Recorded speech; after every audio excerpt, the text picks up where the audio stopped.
باب من يرد الله به خيرا يفقهه في الدين. هغه څوک چې اراده ولري الله پاک پاغه د خیر یفقهه پوی ورکړي دلره په دین کې.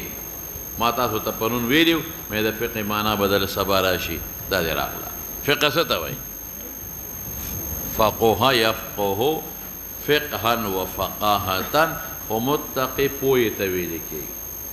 مطلق پوی ته او په اصطلاح کې فقه څه ته ویل کېږي؟ تاسو ویلي دي وویرا العلم بالاحکام الشرعیه، علم په احکامو شرعیه. ګور یو لومبی قید ولګېده د احکامو نو قصص وغیره تې ووته. علم که یو سړي ته واقعات ډېر معلومي خو احکام شرعیه ورته نه معلوم، فقیه ورته نه ویلی کېږي. او احکامو نه پس شرعي قید راغی نو که غیر شرعي څیزونه ورته ډېر زیات معلوم دي، ډېر احکام، فقیه ورته نه وایي. الفرعیه، فرعیه کې اختلاف شو د اصلیهونه د عقایدو د علم، هغې ته فقه نه وایي، هغې ته علم عقاید او علم کلام وایي. العلم بالاحکام الفرعیه،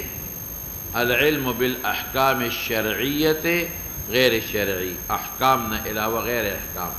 او څه شی دی؟ الفرعیه جزئی مسائل من ادلتها التفصیلیه چې قرآن و سنت و اجماع او قیاس دي. نو دلته د فقه نه مراد دغه اصطلاحي معنا ده. من هغه څوک چې اراده ولري په هغه د خیر یفقهه پویه ورکړي دلره په دین کې، د دین مسائل شرعي فقهي او عقاید والا نه فرعي دا ورته الله پاک وښیي. اوس راشه مناسبت د کتاب العلم سره خو واضحه دی ځکه تفقه فی الدین خو علم دی. مخکې سره څه مناسبت دی؟ مخکې مطلق د علم ذکر کاو چې علم خلقو ته ښه نو ایام ورته مختص که یاد دي که نه دي؟ اوس هغه عام علم و اوس دا خاص علم دی. مخکې عام علم و دا څه شو؟ خاص علم دی چې صرف د جزئی شرعي فرعي مسایلو علم دی. دا خو مخکې سره مناسبت او غرض د امام بخاري څه دی؟ غرض یو ترغیب ورکوي د تفقه فی الدین. شمېره اوس غرضونه ترغیب ورکوي د تفقه فی الدین چې د دین مسایل زده که چې عمل پرې وکړي. دویم غرض یې څه دی؟ دویم غرض یې دا دی تفقه فی الدین د فقاهت فضیلت ذکر کوي ځکه نبی علیه السلام ورته خیر ووی. ترغیب د تفقه فی الدین، دویم فضیلت د فقه د تفقه ذکر کوي. او دریم څه شی دی؟ اوره ښه دا علی لیکلي چې دا معلومه چې فقه یو لوی خیر دی. یو مطلب شو د دې او د هغې یو مطلب شو چې فضیلت ذکر کوي خو لوی خیر شو. دریم څه شی دی؟ دریم دا چې دا عطوه د چا د طرف نه ده؟ د الله نه ده. یفقه ته به صرف خواري کې علم به خدای درکوي. اوس به راشي من یرید الله به خیرا الله درله درکوي. من یرید الله به خیرا الله درکوي. یفقه نسبت الله ته کوي. معلومیږي دا چې ته به صرف محنت کوې، استاد نه به دعا اخلي او عطا او دا خیر ورکول د الله د طرف نه. درې غرضه مې وویل. یو دا چې مولانا ترغیب د تفقه فی دین ورکوي، یو د فقه فضیلت ذکر کوي، او دریم څه وایي چې دا تفقه فی الدین چې لوی خیر دی د دې معطي الله دی. په الله به بروسه کې الله نه به غواړئ. ورپسې شه وبه قال حدثنا سعيد بن عفير قال حدثنا ابن وهب عن يونس عن ابن شهاب قال قال حميد بن عبد الرحمن سمعت معاوية رضي الله تعالى عنهم خطيبا يقول سمعت النبي صلى الله عليه وسلم يقول يرد الله به خيرا يفقهه في الدين وإنما أنا قاسم والله يعطي ولن تزال هذه الأمة قائمة على أمر الله لا يضرهم من خالفهم حتى يأتي أمر الله. سعید ابن عفیر تیر شوی دی، ثقه راوي دی، یوازې د شیخ نه دی، د ډېرو شیخ دی. ښه د نورم ډېرو لویو علماو شیخ دی سعید ابن عفیر. او ابو وهب نوم خو تاسو ویلی عبدالله یې نوم دی مخکې یو ابن وهب دی دا ابو وهب نه دی ابن وهب عبدالله او دا مصری دی او یونس خو بار بار تیریږي او ابن شهاب زهري هم تیریږي او حمید ابن عبدالرحمن چې ما وی دته حمید طویله وی لوی تابعی دی قال سمعت معاویه حضرت معاویه رضی الله عنه څوک دی دا د ابو سفیان رضی الله عنه زوی دی د فتح د مکې په کال دی مسلمان شوی دی په 8 هجره معاویه فتح د مکې په کال او صاحب من د پیغمبر مبارک او خیموده د خور ام حبیبه په حضور پاک واده او بل حضرت معاویه کاتب د وحی مو د دې چې مسلمان شو نو بیا به پیغمبر مبارک لا خط د وحی به لیکل او بل یې واوره حضور پاک ورته یو دوه دعاګانې کړې ډېرې کړې دي خدا دعا واوره په ابو داود کې به تاسو راشي سوی اللهم علمه الكتاب والحساب اللهم علمه الكتاب قرآن وتوخه والحساب حساب نه مراد د دنیا د بعضی امور او حساب نه څوک علم میراث اخلي او څوک دا اخلي اللهم علمه الكتاب والحساب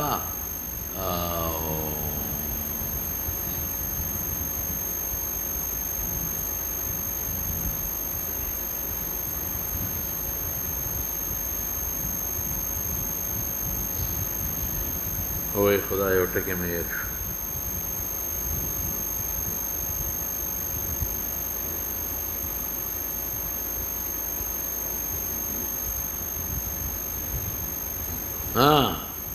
اللهم علمه الكتاب والحساب وجنبه العذاب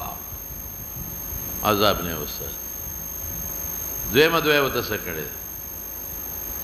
دا دویمه مورخه اللهم اجعله هاديا مهديا اللهم اجعله هاديا فاقبلهم هداية مهديا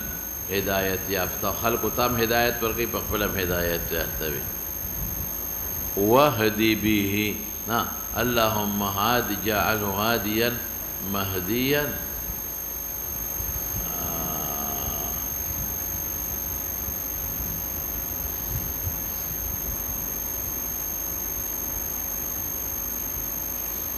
دا ټیک دی اللهم اجعله هاديا بخلق تنيغ لا رخي مهديا فقبلا بهدايه واهدي به دا په سبب خلق تم هدايت ورسه دا غټ منقبت ته کړه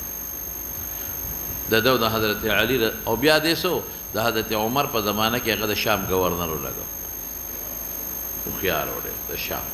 د عثمان رضی الله عنه زمانه کې د شام گورنر او د علي صاحب زمانه کې بیا د عثمان په قصاص د هغه مینس کې لوی مرکه راغلي او تاسو ته ما ویلو چې هغه بیا اجتهادي غلطي و زبرته صرف یو نقطه وایم ښا د صحابه په دې مسایلو کې موږ ډېرې ګوتې نه و علامه شمس الحق افغاني رحمت الله علیه یو سړی تاسو کو په مجلس کې وی حضرت معاویه په حق او که حضرت علی په حق او غیر ناشنا جواب یې ورکړ وی ظالمه ظلم کې ما نه د قاضي جوړ کو او علی معاویه دی راته مدعی مدعی دواړه ودرول په عدالت کې زما دومره طاقت شته چې هغوی ما ته لاندې په عدالت کې ناست دي او زه ولاړ په کرسۍ ناست یم او زه د هغوی منځ کې فیصلې کوم په ما د هغوی منځ کې فیصله کوي چې کوم په حق ما نه قاضي جوړی هغه دې راته خصمین کړل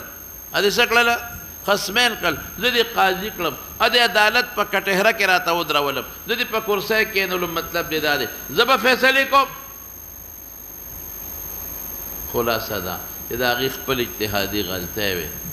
او په هغه غلطۍ کې حضرت معاویه وی ته د عثمان قصاص نشي اخیستی باغیان نشي ختمولی ما ته پرېږده د څنګه حکم خلافت اهلیت نه لري هغه وی چې موقع تلاش کوم ته نه خبر ته شام کې پروت دی مدینه او کوفه ټول باغیان رانه ګیر چاپېره تودي لږ صبر کوه دغه خبره نو د دنه یو سل دیرش احادیث ته رسول الله مبارک مروي دي بالذات 130. نو سمعت معاویه خطیبا په دې حال کې چې خطیب و یقول سیوه حکایت د حال ماضیه دی. سمعت النبي صلی الله علیه وسلم یقول کہ ضمیر پیغمبر مبارک ته دی. من یرید الله به خیرا تنوین بر تعظیم د پانوالم د مناسبت د باب شو. هغه څوک چې اراده ولري په هغه د خیر عظیمه تنوین د تعظیم شو. یفقهه فی الدین په دین کې پوهه ورکي. ولې د دین پوهه ډېر لوی خیر دی کنه. د دنیا پوهه خو ظاهري خیر دی د مال د پاره او د دین پوهه د چا خیر دی وایا د آخرت د دین پوهه څه شی دی احکام شرعي زده کول. العلم بالاحکام الشرعیه الفرعیه من ادله التفصیلیه او احکام شرعي چا نه روزي وایا د قرآن او د سنت نه. یاد دي کنه او قرآن او سنت خو د الله د طرف نه واحده د وحی علم شو د الله د علوم او علم شو نو دا خیر نه دی نو څه شی خیر په دنیا کې هم دی. دنیا کې د تعلق د احکام سره د قرآن او سنت نه وباسه. خیر په دنیا کې د قرآن او سنت سره د محبت ته. خیر په دنیا کې هم د خپل ټول جهد د قرآن او سنت مسائلو کې صرف کا او آخرت کې خیر خو پرېږده اغوشت دوی شی خیر عظیمه د مناسبت شو. و انما انا قاسم حضور پاک فرمایي د تقسیم کوونکی مد علم د علم تاسو ته بیانوم. تقسیم دا معنا تاسو کې ویشم چې تاسو زده کې اخذ وکړئ. والله یعطي عطا د الله په لاس کې ده. ګوره من یرید الله به خیرا دا معلومه شوه چې استاد خو صرف تا ته علم تقسیموي چې څه زده دي هغه درته راوباسي لکه بټوې نه چې مال راوباسي خلکو تقسیموي د زړه نه مسایل راوباسي خلکو کې تقسیموي. باقي معطي څوک دی وایا الله. د من یرید الله به خیرا نه معلومه شي او د یفقهه کې نسبت الله ته شو هغې نه معلومه شي معطي الله دی. دې نه سمال دې نه د دې څه مقصد شو د دې دا مطلب چې علم به زده کوې د که پیغمبر قاسم دی تقسیم نه به تختې نه که ته تقسیم نه وتښتېدې نو بیا خو دې مال وانه غشته مال خو بالا چې وتښتې به نه علم به زده کوې تعلم به کوې لیکن بروسه به دې په دې خپل تعلم نه وي بروسه به دې په چا وي په الله. دویم الله نه به سوال کوي چې خدای مال علم را پیغمبر ته الله نه وي رب زدني علما دا معنا. اوس په دې یو سوال راځي چې د قاسم او معطي نه حقیقي اخلي که مجازي اخلي. که حقیقي معطي وي او حقیقي قاسم وي هغه الله دی دواړه حقیقتا الله دی. او که مجازي اخلي نو چې څنګه پیغمبر مبارک قاسم مجازي دی په حقیقت کې الله دی داخله و خول الله چلی. نو که مجازي اخلي چې پیغمبر مبارک مجازي قاسم دی نو معطي مجازي دی. تعالی شی در کو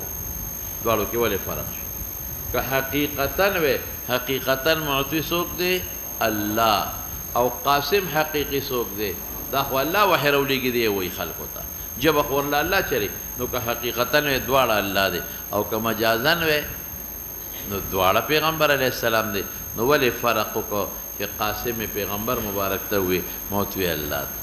مولانا صاحب دا چې معترض کوم سوال وکړه دا ټیک دی د لغتو په باب هم دغه ټیک دی خو زه عرف کې وایم عرف کې خازم ته قاسم وي عرف کې خازن ته څه وایي قاسم. چې کوم چا سره خزانه هغه ته تقسیم والا وایي او مالک ته معطي وایي. الله اکبر. زه ملکه تقسیم کوا نو دا خازن دی سره پیسې دي او معطي چاته ویل کېږي مالک ته ووایله غوندې په عرف کې خازن ته څه وایي قاسم او مالک ته څه وایي معطي ورته وایي. نو انما انا قاسم پیغمبر سره خزانه د علم خدای ورکړی پیغمبر مبارک سره څه ده خزانه د علم ده الله ورکړی ده خازن دی. نو ځکه انا قاسم والله یعطي مالک څوک دی الله دی. نو عطا هغه الله ورکوي او د الله عطا خو تاسو ته پته ده حافظه دله مضبوطه کړي. د الله عطا څه ده شوق دله پیدا کړي د تکرار سره او د مطالعې سره الله به عطا وکړي. د الله عطا څه ده دا علم به درته خدای در یاد کړي حافظه به دې زړه به دې خدای پاک قوي کړي. او چې چاله الله عطا نه ورکوي د مطالعې شوق ته سلب کړي. چاله چې الله عطا نه ورکړي د تکرار شوق ته سلب کړي نه کوي مینه نه ورسره بیا تکرار او مطالعې سره. چاله چې الله عطا نه کوي د علم ضد سره ولا مینه پیدا کړي چې دوستانو سره ګپ شپ دی دنیا سره تعلق دی یا زه به دا ویم نیټ او فیسبوک سره تعلق دا د زمانې ضد دی ورپسې شه نو الله نه سوال هم کوه چې الله ګورې دا زما استاد خو صرف تقسیم کوي عطوا ستا نه ده نو خدای ماله عطوا راکړي دا مسالې سبق مې زړه ته کښېنې الله ماله عطوا راکړي زما شوق پیدا کړي ورپسې شه ولن تزال همیشه به هذه الامة مراد ترې یو طایفه ده په دلیل د بل روایت ټوله امت نه او د امت نه امت اجابت دی طایفه ده د امت په قرینې د بل روایت قائمتن ولاړ بي په علی امر الله په دین د الله ولاړ په دین د الله څه دین د الله به لاس کې نیولي ولاړ په دین د الله څه شبه د دین حفاظت کول قیام علی الشیء د دین حفاظت کول په یو شي ولاړ دی په یو شي نگهبانی کوي نگهبان دی په دین د الله ولاړ دی په دین د الله نگهبان دی په دین د الله د الله د دین نگرانی کوي نگهبانی کوي خلکو ته به ښیي لا یضرهم من خالفهم ضرر به ونه رسوي د هغه څوک چې دې مخالفت کوي ضرر به ونه رسوي حتی یاتي امر الله چې قیامت راشي خو د دې طایفې نه څوک مراد دي نو هر څوک یې ځان ته راکاږي محدثین وی امام بخاري وی د دې نه مراد محدثین مراد دي ولې ایفقهه فی دین پکې مخکې راغلی د دین پوهه محدثین ته مراد دي د دین پوهه وی حدیث د کول دي فقها وی فقهات مراد دي ولې مخکې یفقهه فی دین راغلی داعین مبلغین وی مونږ ته مراد دي قاضی عیاض مالکی هغه وی نه اهل السنت والجماعت ته ټول مراد دي مجاهدین وی مونږ ته مراد دي وایو صوفیه وی مونږ ته مراد دي ولې د مونږ به ټول عمر خلکو ته ذکرونه خایو نیک اعمال به ورته خایو مونږ مراد دي قاضی عیاض وی اهل سنت والجماعت ټول مراد دي محدثین وی امام بخاری مونږ ته مراد دي وایه که نه فقها وی مونږ ته مراد دي مجاهدین څه وی مونږ ته مراد دي زرت یو نقطه وی چې رښتیا خبرې که نه ټول صحیح دي ټول صحیح دي ټول صحیح دي ټول د دین خدمت کې مبتلا دي مونږ چاته نه وایو چې ته پکې نه مراد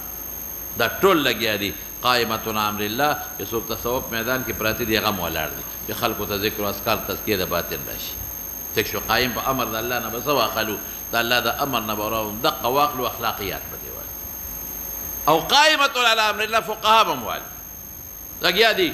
تفقه حاصلې او مسائل مستنبط کوي او مسائل خلکو ته بیانوي او دعوت الله به هم ته وایي تبلیغ ما قایم دي په امر د الله خلکو ته دین رسوي او بل څوک دی لکه محدثین به هم وایي قایم دي په امر د الله د حدیث د رسول الله او اهل سنت و ټول ته والا ټول فرق او مجاهدین هم وایي قائمتون امر الله خو چې راجحه خبرې زما په نظر مجاهدین ته مراد ولې دلیل وایي دلیل درته د ابو داود روایت ته وی ګور کتاب الجهاد کې هلته څه دي داسې دی لا تزال طائفة من امتي ورزوک کې ده لا تزال طائفة من امتي يقاتلون في سبيل الله څوک مراد شو مجاهدین لا تزال طائفة من أمتي يقاتلون في سبيل الله ظاهرين على من ناواهم ظاهرين على من اعاداهم چا سره چې دوی شو دی په خدای غالب کوي تاسو ولیدل د ټوله دنیا کافران یو ځای شو د ټوله دنیا کافران او مجاهدین له خدای برې په افغانستان کې ورکه کورې نه کوي ازمایښونو تکلیفونه خو راځي لا تزال طائفة من أمتي سمعوا يقاتلون في سبيل الله ورپسې بل ظاهرين على غالبين على من ناواهم حتى يقاتل آخرهم چې عیسی علیه السلام دی المسیح الدجال دا ابو داود روایت ته راوی میں یاد دی چې عمران ابن حسین دی وی ګورا ماته یاد راوی عمران ابن حسین دی او دا ابو داود روایت ته بیا ویم دریم ځل لا تزال طائفة من امتي يقاتلون في سبيل الله ظاهرين على من ناواهم حتى يقاتل آخرهم المسيح الدجال ځان تبار یو کس برستن نه راکاږي کنه یار یو حدیث خو د بل حدیث تفسیری مجاهدین ته مراد شو ولن تزال طائفه همیشه بیدا طائفه همیشه بیدا امت قائم علی امر الله دا الله په دین باندې اے مولانا صاحب دو خبرې دی واوراوس کته وې دلم به جمله د دوی مناسبت څه شو کله دین مراد فقها واخلي مناسبت واضحه ده کله دین مراد محدثین والی مناسبت ظاهره ده ځکه د حدیثو په ذریعه تفقه په دین حاصلېږي لیکن کله دین مراد مجاهدین والی مخیر سره مناسبت ته مولانا صاحب دو خبره واورا یو به د باغ خدمت کې او به باچه شاخ تراشی بچه سره باچه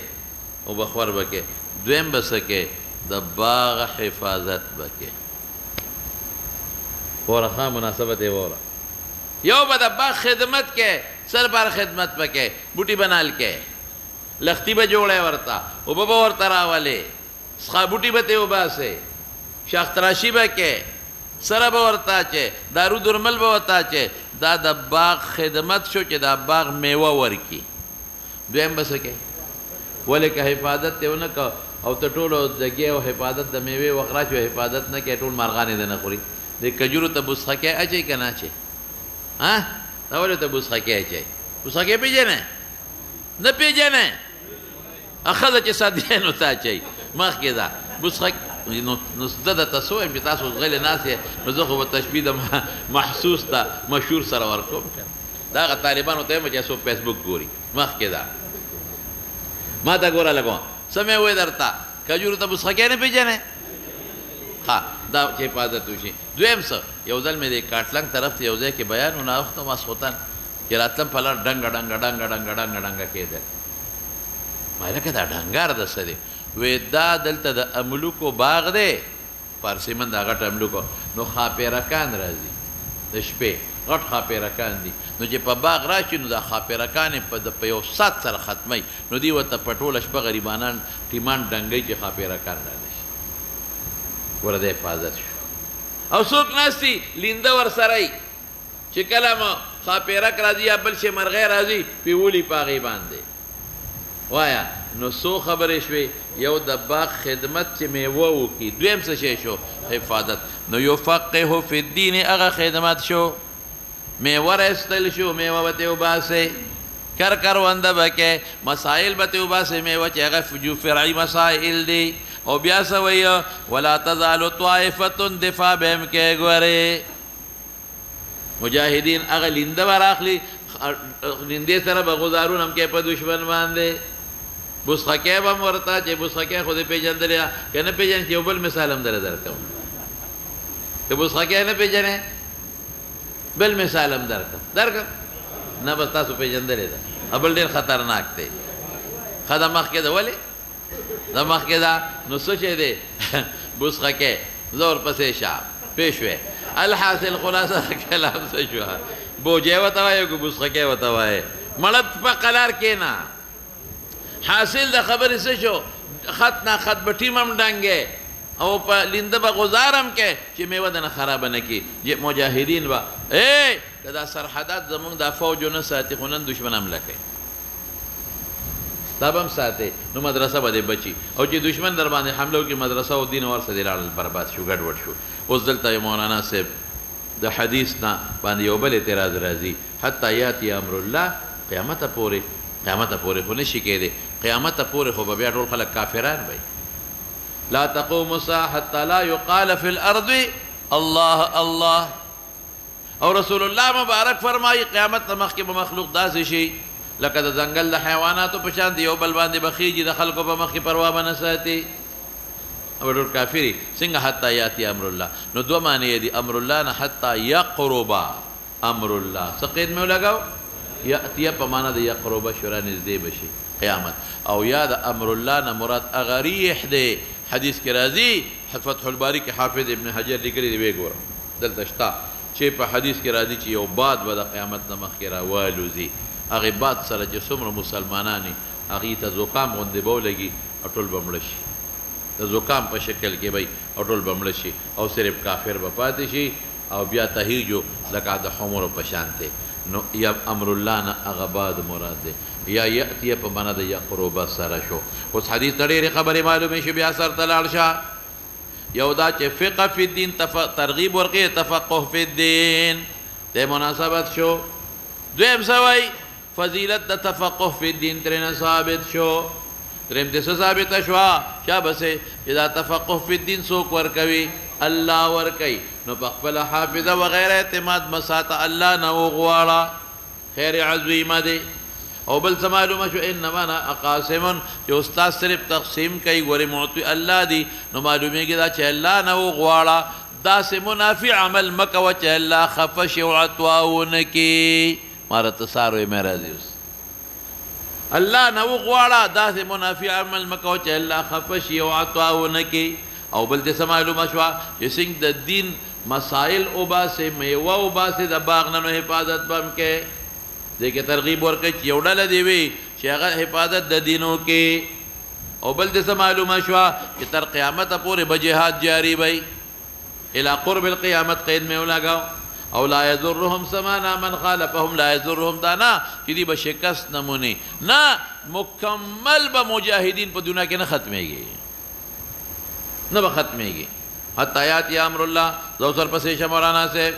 باب الفهم في العلم وبه قال حدثنا علي. مناسبت د کتاب العلم سره خو واضح دی، مخکې سره څه مناسبت ته واورا. امام بخاری رقیا دی مه نه یو وهم ناشری دا غیزاله کوي او وهم دا چې تفقه فی دین خو ډېر ګران کار دی. هر سړی نه فقیه نشي جوړی دی، هر سړی علم نشي حاصلولی. امام بخاری وی دی یو مسله خو زده که کنه جبلي څه وکړه فهم، یو مسله خو زده که کنه که فقاهت نشي حاصلولی د دنیا کار کې مصروفه یا تفقه فی دین نشي کولی نو څه خو زده که کنه. پښتانه وی بورې زویه څه خو بویه کنه، څه خو زده که دی مناسبت شو. او باب الفهم د مخکې سره مناسبت چې وهم ناشي و د هغې ازاله وکړه. یا سړی فقیه نه چې جوړی دی د دنیا امور او کارونه هم دی، نو هغې ازاله وکړه فهم فی العلم. او غرض د امام بخاري معلوم کا ترغیب ورکړي تفهم فی العلم. علم نه مراد ګورې ما پرون معنی اصطلاحي اخیستې ورپسې چا. وبه قال حدثنا علي بن عبد الله قال حدثنا سفيان قال قال لي ابن ابي نجيه عن مجاهد قال سمعت ابن عمر رضي الله عنهما وعنه الى المدينه فلم اسمعه يحدث عن رسول الله صلى الله عليه وسلم الا حديثا واحدا قال كنا عند النبي صلى الله عليه وسلم فأوتي بجمار فقال ان من الشجر شجره مثلها كمثل المسلم مثلها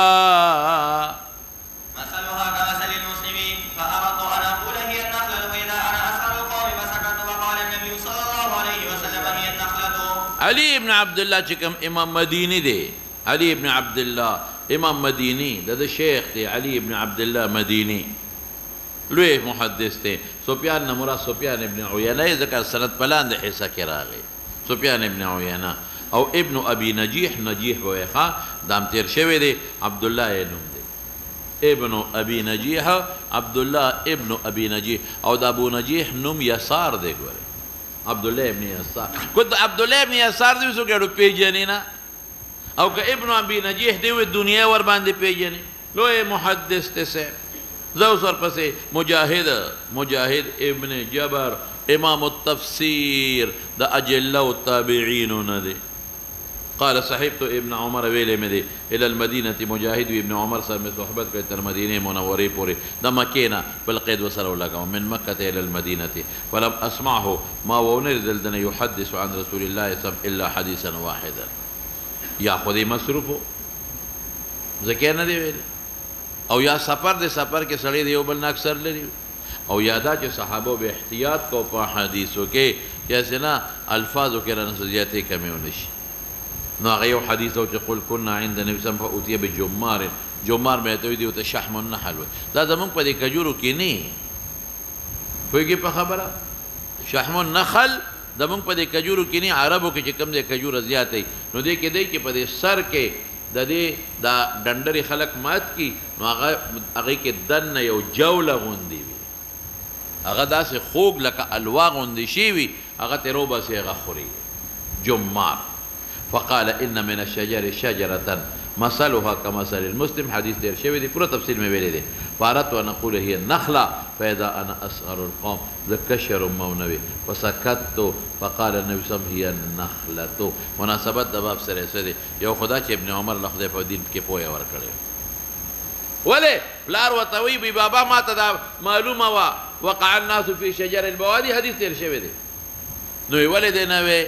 که دی وی ما وی چې ابوبکر هم دی او ته مې نو ما حیا وکړه وی لئن قلتها نو لهي احب الی من حمر النعم نو یو تفقه دا چې ابن عمر ته دا معلومه او یا څه یا دا چې دا پیغمبر مبارک تپوس کوي نو دا د څه دپاره کوي دا تپوس دی لکه چې کله د شاګردانو تپوس وکړي دا اوقع فی النفس شي هسې که زه مسله بیانوم تاسو توجه به ني خو چې وایم چې هلکه دا پلانکې څه شی دی او تاسو ما ته ووایې چې دا شی دی یا زه یې درته ووایم د تپوس نه پس نو دا اوقع فی النفس نو تفقه دا پیغمبر مبارک چې سوال کوي دپاره د فهم فی العلم چې د دې خلکو په علم کې فهم حاصل شي او حدیث نه ګډ من مسلې وتې دي ما ویلي دي ورپسې شه مولانا صاحب باب الاعتبار في العلم والحكمة وقال عمر رضي الله تعالى عنه تفقهوا قبل أن تسودوا قال أبو عبد الله وبعد أن تسودوا وقد تعلم أصحاب النبي صلى الله عليه وسلم بعد كبر سنهم وبه قال حدثنا الحميدي وقال حدثنا سفيان وقال حدثنا إسماعيل بن أبي خالد على غير ما حدثناه زهري وقال سمعت كيس بن أبي حازم قال سمعت عبد الله بن مسعود رضي الله تعالى عنه عنهم قال قال النبي صلى الله عليه وسلم لا حسد إلا في اثنتين رجل آتاه الله مالا فسلته على ملكته بالحق ورجل آتاه الله الحكمة فهو يقضي بها ويعلمها باب الاغتباط في العلم والحكمة مناسبت د کتاب العلم سره واضحه ده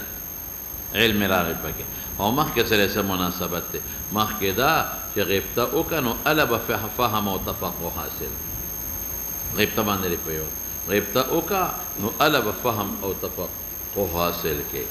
او غرض امام بخاری رحمه الله علیه السلام مولانا صاحب کله ترجمه الباب شارح د حدیث کې یو لفظي نو د هغې معنا کوي ترجمه الباب کې نو د غرض د امام بخاري رستو دا دی چې رستو په حدیث کې لا حسد راغلی دی د هغې حسد نه غبطه مراده ده یو غرض یې دا شو حسد نه غبطه مراده دویم ترغیب درکوي چې په مال کې غبطې مه کوه په علم او په حکمت کې غبطې وکړه وپسخېږه مولانا صاحب اوس ځان پوهې که غبطه څه ته وایي او حسد څه ته وایي حسد تمني زوال النعمة عن المنعم عليه تمني زوال النعمة عن المنعم عليه دل خدای مال ورکوزیم دا حسد کوم چې دا مال ولې د سره دی چې دا نوې خبره تمني د زوال د نعمت چې مال دی د منعم عليه یا دل خدای علم ورکو د ما حسد دی چې دا ولې دا مولا یاره د خلک عزت کوي د ما حسد دی چې ولې خلک د عزت کوي چې دی نه کولی د خشترې دا ولې خشتر د بچي دا ولې بچي وي دا شو څومره نعمتونه دي حسد تمني د زوال چې دا نه وي مولانا صاحب حسد بجمیعه مذموم دی ولې په الله اعتراض دی چې ته دا ولې چې دا نه وي مطلب دا دی په الله د اعتراض وکړي چې ولې دی ورکاو او مولانا صاحب ډېر خطرناک شی دی تا ته په خپل زړه کې دا الله بې انصافه ښکاري عیاذا بالله چې خدای دا شی دله دا نعمت نو پکار عیاذا په خولې خو نه وی ګنې کافر بشي انصاف دی نه دی کړی عیاذا بالله الله راته جاهل ښکاري عیاذا بالله الله خو په خپل علم هر څه ټیک کړي ته به دا ولې چې دا نه وی نو ښه به وه نو دا الله ته نسبت د جهل کوي چې ته نه پوهېږې الله زه پوهېږم الله ته نسبت د ظلم کوي چې تا عیاذا بالله ظلم کړی دله دی ولې ورکړی دی څومره خطرناک شي مولانا یو د الله باندې اعتراض او کشمیره حاسد په چا اعتراض کوي په الله ولې دی ورکړی دویم الله ته بې انصافه وایي په خپل ځای انصاف ته نه دی کړی دریم نسبت د ظلم دی کړی دی څلورم الله ته نسبت د ناپوهه کوي چې زه پوهېږم ته نه پوهېږې دا شی نه پکار او پنځم ووایه د الله په فطري افعالو کې ګوتې وهل د الله په فطري افعالو کې ګوتې وهل ما ته یو سړی کوټه دې جوړ کړه دا ستن دې دلته ولې جوړوله زه به صاحب چې تو څه پوهېږې نیکبخته زه زبر حسد بتمامه مذموم دی او غیبته څه ته وایي تمني حصول النعمة مثل نعمة المنعم عليه تمني د حصول د نعمت په مثل د نعمت د منعم علیه چې د هغه علم دی خدای دې نصیب کې هو چې ارمان داسې زما وي د هغه مال دی او صدقې پکې کوي ارمان دا دی چې داسې زما مې ما به هم صدقې کولې دا په نیکو کې دغه دی صحیح دی په نیکو کې دا غیبته محموده ده څه مې وی محموده او په ګناه کې مذمومه ده یو سړی وي ښکلی اواز یې او سندرې وی یاره که داسې اواز زما وي داسې ګانه به ما وي ګناه شو که یو سړی دی د هغه مال دی ډمان راولي او ګډوي یې په هغې خرڅ کوي که زما وي ما به هم داسې کولې ګناه ده که نه مذمومه ده دا عزم دی په عزم الله نیولم کوي ما درته مخکې ویلي نو غیبته څه شی شو ووایه تمنی حصول النعمة مثل نعمة المنعم عليه نو په خیر کې محموده په شر کې مذمومه او حسد تمني زوال النعمة عن المنعم عليه مطلقا مذموم نو دلته حدیث کې راځي لا حسد الا في اثنتين لا حسد جائز حسد جائز نه مگر په دې دوو کې جائز دی نو امام بخاری ترجمه الباب شارح کړه چې د حسد نه مراد څه شی دی غیبته مراد ده خیر دی د یو قریب په بل قریب خلق کله کله حمل کوي دواړو کې تمنا ده دواړو کې تمنا ده نو حسد په معنا د چا شو د غیبته پښتو کې غیبته موږ پس خیدل وایو حسد ته کینه وایو پس خیدل یو خدا شو نو اقتباط فی العلم والحکمت ترجمه الباب شارح شو د حدیث چې حسد نه مراد غیبته ده بله معنا به یې کومه دویم غرض یې څه دی چې په علم او په حکمت کې غیبته وکړه او پس خیږه لئن آتانی الله مالا د پلان کې په شان دی نو ما به مغسې صدقې کولې ترغیب د غیبتې ورکوي په علم او په حکمت کې دوه خبرې شو دوه غرض یې شو اوس علم او حکمت کې څه فرق دی علم عام دی حکمت خاص دی حکمت هغې پوهې ته وایي چې د هغې په ذریعه ته هر شی په خپل مناسب ځای کې ږدي یاد لرې دا خبره که نه کوم علم ته وایي چې د هغې په ذریعه هر شی په کوم ځای کې ږدي په خپل مناسب ځای کې څه مطلب یو وخت کې تا وکتل چې په دې خلکو کې بربنډتوب دی نو د حیا تقریر ورته وکړه یو وخت کې تا وکتل چې دلته یو سړی مړ دی او زوی پسې ډېر خفه دی نو داسې خبرې وکړه په دغه موقع کې مطلق قصې د پیغمبرانو مه کوه داسې خبرې وکړه چې د هغه تسلي پیدا شي دې ته حکیم وایي نو حکمت خاص شو وقال عمر رضی الله تعالی عنه تفقهوا قبل ان تسودوا پویه حاصله کې مخکې د هغې نه چې سرداران جوړ شي او دا پویه هله حاصلېږي چې غیبته ورله وکې مولانا صاحب ځان پوهې کا دوه څیزونه دي ښه ځان پوهې کا یا دته ترغیب میلو شي یا ترهیب ځان پوهې کا زه خبره ډېر مزیداره ده یا ترغیب میلو شي چې په دې عمل کې جنت دی ثواب دی الله خوشحالېږي او یا څه میلو شي ترهیب چې په دې عمل الله خفه کېږي او په دې سړی جهنم ته ځي نو ترغیب و ترهیب نه پس اراده په حرکت کې راشي ترغیب و ترهیب نه پس په حرکت کې راشي اراده په حرکت کې راشي نو د ارادې نه پس د انسان په وجود کې قدرت دی اراده قدرت له ډغره ورکړي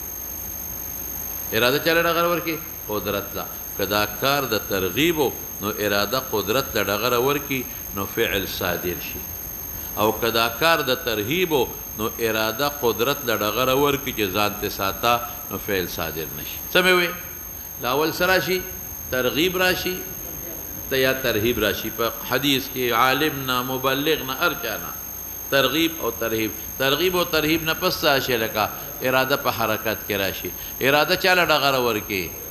قدرت لا نو که کار د کولو نو قدرت د فعل راشي او یا قدرت د ترک چې مې کوه ځان ساته ترهیب دی دویم نه راشه اوس یا سوي دا ترغیب او ترهیب نه غیبته راشي څه راشي یو سړی دی ولید چې هغه مال خرج کوي غریبانان ورته دعاګانې کوي او ډېر سم کار دی خمخوان کوي غیبته راله نو چې غیبته راشي نو ورسره اراده راشي ورسره راشي لکه اراده راشي ارادې نه پس راځي لکه قدرت راځي قدرت د چا قدرت د فعل نه ګورې هلته قدرت د فعلو قدرت او اراده د تمنی د حصول د نعمت چیرمان دا دی چې دا نعمت حاصل کم کوشش ولا کوم ښه چې دا نعمت حاصل کم نو سوی تفقه پویا حاصله کې نو پویا کله حاصلېږي پس د غیبتې نه پس جانا یا ترغیب و ترهیب نه یا د غیبتې نه پس د مناسبت شو د مخکې سره قبل ان تسودو مخکې د هغې نه چې سرداران جوړ کړی شی ولې ځکه که سردار جوړ شو پوی دیني نو خپل هم غر کې خلک به هم غر کې یو شوه دویم دا چې سردار جوړ شوې نو بیا علم نشي حاصلولی بیا د مصروفیات ډېرېږي دریم څه چې سردار جوړ شوې نو بیا د بل نه اخذ به تا ته ډېر ګران شي بیا سړي کې تکبر پیدا شي چې ښه زه به دنه سبق زده کوم دنه خو زه ښه پوهېږم نو سیادت د مخکې حاصل کا ولې مولانا صاحب شابسې یو دا چې که د پوهې حاصل نه کړه جاهل به جاهل نو خپله به هم ډوبې خلک به هم ډوب کې لکه زمونږ دا باطل لیډران د دین پوهې نشته که نه خپله هم غرق دي خلک یې هم غرق کړل او دویم څه شابه بیا به فرصت ته نه میلاویږي علم نشي حاصلولی او دریم څه مولانا شابه بیا به د بل نه علم حاصلول درته ښه نه ښکاري ځان به لوی ګڼې دا شو لیکن امام بخاری څه وایي قال ابو عبدالله امام بخاری وایي دا د ده قول دی یا د فربري وبعد ان تسودو د دې نه مفهوم مخالف ګورې وانخلې وبعد ان تسودو د سیادت نه پس هم حاصل کا دا نه چې ما خو مخکې حاصل نه کو اوس به نه حاصلوم نه اوس هم حاصل کا یو وجه مې یېره شوه یو وجه دا چې د سیادت نه مخکې په هلکانه کې علم حاصلې دماغ ته کړی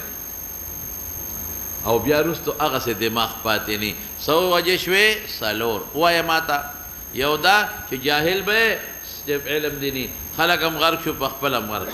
دویم مې څه وایي مولانا صاحب بیا به راته مو فرصت نه میلاویږي دریم مې څه وایي بیا به د بل نه تفقه حاصلول او پویه ته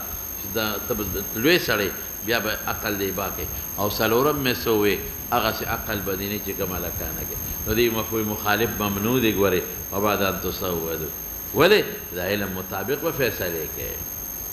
وقد تعلم دلیل وایي تعلم اصحاب النبي صلی بعد کبر سنهم ولې ځکه هغوی ایمان داسې وخت کې راوړو چې کوم وخت کې بوډاګان نو د هغې نه پس دا یې نه دي ویلې چې یاره اوس خو موږ دین نه زده کوو بهتره دا ده چې په ځوانۍ کې زده کړه سیادت نه پس لیکن کني وروسته هم زده کړه نو دا د اختباط سره مناسبت واضحه شو که نه دا د غبطې نه پس کېږي زه اوس ورپسې شه حمیدي دا تاسو ته یو ځل نه بار بار تیر شو ما وی دا د امام بخاري استاذ دی حدثنا الحمیدي په لومبۍ ته کې او من عبدالله ابن زبیر یې نوم دی ما تاسو ته وی چې عبدالله ابن زبیر صحابي دلته رامخکې کا نو یېرېږي به هم نه حمیدي ما له د امام بخاري شیخ دی او د امام شافعي معاصر دی یو هغه حمیدي چې جمع بین صحیحین یې کړې ده هغه ډېر وروسته تېر شوی دی قال حدثنا سفیان بیا درته وایم چې د سند په لاندې حصه کې راغی سفیان ابن عیینه مراد دی قال حد اسماعیل بن ابي خالد وما دا حدیث اسماعیل ابن ابي خالد ویلي احمسي سوی على غیر ما حدثناه الزهري بغیر د هغه الفاظو چې زهري راته ویلي دي بس د سفیان دو استادان شو یو اسماعیل یو زهري الله اکبر څو استادان شو یو څوک اسماعیل بل زهري خذ الفاظ د یو بل نه جدا دي مفهوم یو دی قال دا اسماعیل وی الفاظ دلته اسماعیل دی زهري نه دي مفهوم دا غم دی قال سمعت قيس بن ابي حازم دا جلو تابعين نه دي قال سمعت عبد الله بن مسعود قال غوي قال لي النبي صلى الله عليه وسلم لا حسد الا في اثنتين نو لا حسد جائز الا في اثنتين نو دا حسد نه مراد سوا غشتلا غیبتا او یا به فرض محمول کو چې لا حسد ان كان جائزا ففي اثنتين ان كان جائزا ففي اثنتين رجلين هم ویل شي رجلون هم ویل شي رجلين شو د اثنتين نه بدل شو او که رجلون شي نو خبر د مبتدا مقدر شي احدهما شو هغه سړی په حکم د رجل کې خدم والا او نصوصو کې سړی ذکر کېږي خدای تابع وي عطاه الله مالا چې دل الله مال ورکړی وي نو مسلط کې الله دل على هلکته فی الحق فهلاکت مال په حق ور پته لګېږي که نه چې توفیق د الله را طرف نه سلطه نو دا د علم مطابق به فیصلې کوي وقد تعلم دلیل وایي تعلم اصحاب النبي صلی الله علیه وسلم بعد کبر سنهم ولې ځکه هغوی ایمان داسې وخت کې راوړو چې کوم وخت کې بوډاګان نو د هغې نه پس دا یې نه دي ویلې چې یاره اوس خو موږ دین نه زده کوو بهتره دا ده چې په ځوانۍ کې زده کړه سیادت نه پس لیکن کني وروسته هم زده کړه نو دا د اختباط سره مناسبت واضحه شو که نه دا د اختباط سره مناسبت واضحه شو که نه دی اراده به کوي اراده کې سبا تاسو د کتاب القدر کې تفصیل ویم ان شاء الله العزیز ته به اراده کې او عزم به کې او د ارادې او د عزم نه پس تا په لاسونو خپو کې توفیق د دینے کې الله پیدا کوي باقی د الله کار دی نو الله مسلط کی علی هلکته علی انفاقه نه وای هلکه او انفاق کې فرق دی انفاق خلق لک کوي او هلکه ډیر کوي علی هلکته غون مال خیرات کی غون رسیل میں ځان مالدار نه زموږ د باباجي د عادت مولانا شهزاده صاحب رحمت الله علیه چې هغه به ځان مالدار نه پرېښود بالکل چې څه پیسې به رالې یا به یې موږ له راکړې یا به یې کور زنانو له ورکړې یا زما خویندو له به ورکړې یا به طالبانو له ورکړې یا به غریبانانو له یا مساکینو له به ورکړې خو ځان نه مالدار نه چاته یې ځان مالدار نه دی جوړ کړی بس دا عادت و دا آخر وخت کې مې یو حضرت راغلی و چې جیب کې ورسره څو ټولې وله ورکړې دا هغه ولا بیا د هغې نه زیاتې ورکړې اب هم خیرات کولې او دا زموږ د اکابرو طریقه مو وه په دې عمل ډېر ګران کار دی نو علی هلکته څه معنا مې وکړه شابسې انفاق نه ټول مال هلاک کول ختمول او تعبیر یې په هلاکت سره ولې وکړه شابسې چې لږ ورکې خو مال هلاک نه دی او چې ټول دې ورکړل دا د ژوله کې چې مال دنه هلاک شوي خو په حقیقت د حق راغی ډمانو کې نه مدرسې له ورکې جومات له ورکې فقراو مساکینو له مجاهدین فی سبیل الله هغې له ورکې الله مسلط کی یعنی انفاق دا ټول مال کوي او یادا چې مراد د دې هلاکت نه انفاق د مال کثیر دی نو ذکر دا چا د کثیر مراد ته نه کول ذکر د اکثر مراد ته نه څه کول لکه چې ټول دې هلاک کړی د سره حسد یعنی غیبتا وکړه بل رجل هغه سړی دی آتاه الله الحکمت د مناسبت د باب کته علم خو پکې رانغی نو حکمت خاص علم خاص انسان می حیوان پکې وی کړه وهو یقضي بها فیصلې کوي په سبب د دې چې دوه خلکو من کې فیصلې کو خصومت دفع که څومره ثواب دی شو د خلکو جګړې دي ختم کړي د خلکو حسدونه بغضونه دي ختم کړل ويعلمها او تعلیم هم کوي خلکو ته خودنه هم کوي د علم شو اوس مولانا صاحب دلته یو بل سوال لازم ادا چې دا دوه کې خو یوازې نه دي نور هم ډېر شیان دي چې هغې کې غیبته جایزه ده د دې یوازې دا دوه خو نه دي نور هم ډېر دي نور کم یو دي یو سړی دعوت الله کوي نو غیبته کولی شي یو سړی جهاد فی سبیل الله کوي غیبته کولی شي نه پوهېږې په خبره نو دا دوه ولې تخصیص وکړه نو دې کې حصر نشته خو دا دوه مهتم بشان دي اهتماما د چا ذکر وکړو د دې دوه او یا دا باقي ټول دې ته راجي دي باقی چې څومره دي چاته راجي دی لکه دې دوه ته او یا دا مهتم بشان دي نور مراد دلته دا دوه نه دي هر د نیکۍ کار کې غیبته کولی شي زه اوس نو مناسبت واضحه شو د ترجمة الباب سره غرض اوس د حدیث باندې مواله ادا چې حسد په معنا د غیبته یو ته دا معلومه شو دویم د څه معلومه شوه چې کله حصر اضافي وي حقیقي نه دلته حصر اضافي دی دا محتم په نسبت سره امور محتمه او ته حصر راغی حصر کله حقیقي نه وي او اضافي وي دریم څه معلومه شوه چې په نصوصو کې د رجالو ذکر اصالتا د ښځې تابع وي څلورم څه معلومه شوه چې مال کثیر یا ټول مال خیرات کول مال کثیر یا ټول خیرات کول د هغې ترغیب ته معلوم شو بل څه معلومه شوه چې حصول د علم او د حکمت وکوه حصول د علم او د حکمت وکوه بل څه معلومه شوه چې د مسلمانانو منځ کې فیصله وکړه قاضي جوړېدی شي او کته امام ابو حنیفه انکار کړی نورم ډېرو خلکو په عزیمت محمول دا رخصت دی تعلیم فضیلت هم دې معلومه شو علمها د تعلیم فضیلت دا هم ترېنه معلوم شو زه اوس ورپسې شه باب ما ذکر فی ذهاب موسی علیه السلام ذهاب به نه وی ذهاب به وی فتحې د ذال سره باب ما ذكر في ذهاب موسى عليه السلام في البحر الى الحضر وقوله تبارك وتعالى هل اتبعك على ان تعلمني الايه وبه قال حدثنا محمد بن عمير الزهري قال حدثنا يعقوب بن ابراهيم قال حدثنا ابي عن صالح يعني ابن كيسان عن ابن شهاب حدثه ان عبيد الله بن عبد الله اخبره عن ابن عباس رضي الله عنهما وعنهم انه تماراه ابو الحر بن قيس بن حزن الفزاري بصاحب موسى قال ابن عباس هو حزن فمر بهما ابي بن كعب فدعاه ابن عباس فقال اني تماريت انا وصاحبي هذا بصاحب موسى الذي سال موسى السبيل الى لقيه هل سمعت النبي صلى الله عليه وسلم شانه قال صلى الله عليه وسلم يقول بينما موسى في ملأ من بني إسرائيل إذ جاءه رجل فقال هل تعلم أحدا أعلم منك؟ قال موسى لا. فأوحى الله إلى موسى بلى عبدنا حذر فسأل موسى السبيل إليه فجعل الله له الحوت آية وقيل له إذا فقدت الحوت فارجع فإنك ستلقاه فكان يتبع أثر الحوت في البحر فقال لموسى فتاه أرأيت إذ أوينا إلى الصخرة فإني نسيت الحوت وما أنسانيه إلا الشيطان أن أذكره قال ذلك ما كنا نبغي فارتد على آثارهما قصصا فوجدا حذرا فكان من شأنهما ما قص الله تعالى في كتابه. باب ما ذكر هغه چې ذکر شوی دی فی ذهاب موسی دا به ذهاب فتحې د ځال سره وي قرآن کې الله نه وایي وإنا على ذهاب به لقادر ذهاب خطا دی غلط مشهور دی ذهاب د موسی نه مراد څوک دی مشهور پیغمبر حضرت موسی علیه السلام او دا موسی هغه پیغمبر دی چې د حضور پاک د امت نه پس لوی امت په لوی تعداد کې را د جنت ته ځي د فرعون مقابله کې چې الله کم میرشته او تاسو ته واقعیت معلوم او فی البحر بحر دریاب ته تاسو ته ما ویلو د نهر او د بحر څه فرق دی چې مالګیجن ترخی او بغیر ته بحر وای او چې دا خوږیو به وی لکه زمونږ د دې نهرونو هغه ته نهر وای کله په یو بل متلاقي ګور ما باندې اعتراضونه کې او غالب داسې دی او خازر وګوره شرح ترجمه الباب کوم ښه خپل خبري رستو کوم ال الخازر دا خازر وته ولي وای دا اصل کې خازر دا خ لغت دی افصح لغت دی خازر په فتحې د خې معجمې سره او په کسرې د دوات سره خازرون او خزرون هم ویلی شي خزرون لیکن دا افصح لغت نه دی خازر افصح لغت دی او خازر ورته ولې وایي علامه عیني او حافظ دواړو لیکلی دي وی بلکې حافظ وګوره فتح الباري کې ما کتلی دی وی په سپینه ډاګه به کېناسته نو فاهتزت خزرتن نو ابا په حرکت کې راله ولاندې بشنه شوه فورا به زرغونه شو نو که دی ولی د خدای وي نو دی کرامت شو او که دی پیغمبر وي نو دی معجزه شوه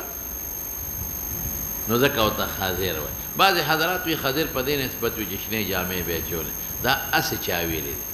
دا په سلفو کې د چا قول نشته او دا بل لفظ خو د حدیث نه ثابت دی نو چې د حدیث نه یو مفهوم ثابت شي نو ته په ځانه پکې سره پاره قیاس کړی دی شین شه پوهېږې په خبره ځانه پکې سره پاره قیاسونه کې نو ځانه قیاسونه مه کوه بس دا حدیث کې حافظ ابن حجر لیکلی دی بیا ګوره ښه اوس به یو بله خبرې دلته راشو موسی فی البحر الی الخضر دا خضر وڅوک دا څوک نو مولانا صاحب بعض حضرات وی دا د آدم علیه السلام زوی ابن آدم قیل څوک وی د قابیل زوی د آدم علیه السلام نوسی څوک وی د حضرت الیاس علیه السلام رو مشهور پیغمبر چې الیاس او څوک وی نه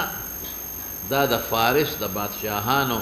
د یو بادشاه زوی شهزاده او څوک وی قرآن شریف کې چې الیسع راغلی دی وی دا هغه یا ته بیا سمې وی یا د آدم علیه السلام زوی دی یا د قابیل زوی دی یا د الیاس علیه السلام ورور دی او یا د فارس په ملوکو کې د یو بادشاه زوی دی او یا دا الیسع دی او څوک وی چې نه دا د ذوالقرنین بادشاه دا هغه خاص مشیر دا خو یوه خبره شو بعضې وی دا جیني و خبره خطا ده بعضې وی دی پیغمبر بعضې وی نه وی دی فرشته وه دا مرجوح قول نه فرشته ده او نه جیني دی انسان دی اوس دویم له راشه مولانا صاحب دویم دا چې آیا دی پیغمبر دی او که دی ولی د خدای تیر شوی دی هلکه دا وروسته یو دوه ځله حدیث بیا را روان دی دلته یې وره بیا به نه وی هل هو نبی ام ولی نو بعضې حضرات وی دی د الله ولی و نیک سړی و پیغمبر نه ولې هر پیغمبر ولی وي یعنې هغه ولی چې نبی نه دی یو نیک سړی دی او چې دا کم سیزونه دنه صادر دي د کرامت دي. و راجح قول دا دی مولانا صاحب چې دا پیغمبر علامه عینی حافظ ابن حجر کلمانی قسطلانی ټول دې له ترجیح ورکړي د پیغمبر او د پیغمبري دلایل یې درته وایي. ولې قرآن شریف کې یو ځای کې الله وایي آتیناه رحمة من عندنا، داسې دی که نه؟ نو ټیک ده چې دا د مسلمان په حق کې مستعملېږي بغیر پیغمبر نه هم، خو دې لفظ ته ګوره یو رحمتن دی او بل من عندنا دی، اورېږه چې مجموعه ده ته وایم. بل دی راځي وعلمناه من لدنا علما، علمناه نسبت دی او من لدنا، او بل دی کې څه راځي چې کله ده دا کارونه وکړل ما فعلته عن امري، دا مې د خپل اختیار نه نه دي کړي، دا راته چا ویلي دي؟ الله. د دې مجموعې نه معلومېږي چې دا پیغمبر د یو نه نه ګورئ، ځکه دا الله رحمت خو په قرآن شریف کې په عام انسان هم راغلی، علم لدني خو عام انسان ته هم کېږي. دا مجموعه به را یو ځای کړم، څه چې لکه مجموعه کوم یو دی؟ الله یو علمناه الله ځان ته نسبت کوي او من لدنا دوه دا شو په دې یو آیات کې، او بل کم شو ما فعلته عن امري، او دریم کم یو شو آتیناه رحمة او من عندنا وسره مرګري کا. د دې مجموعې نه معلومیږي دا دومره صفات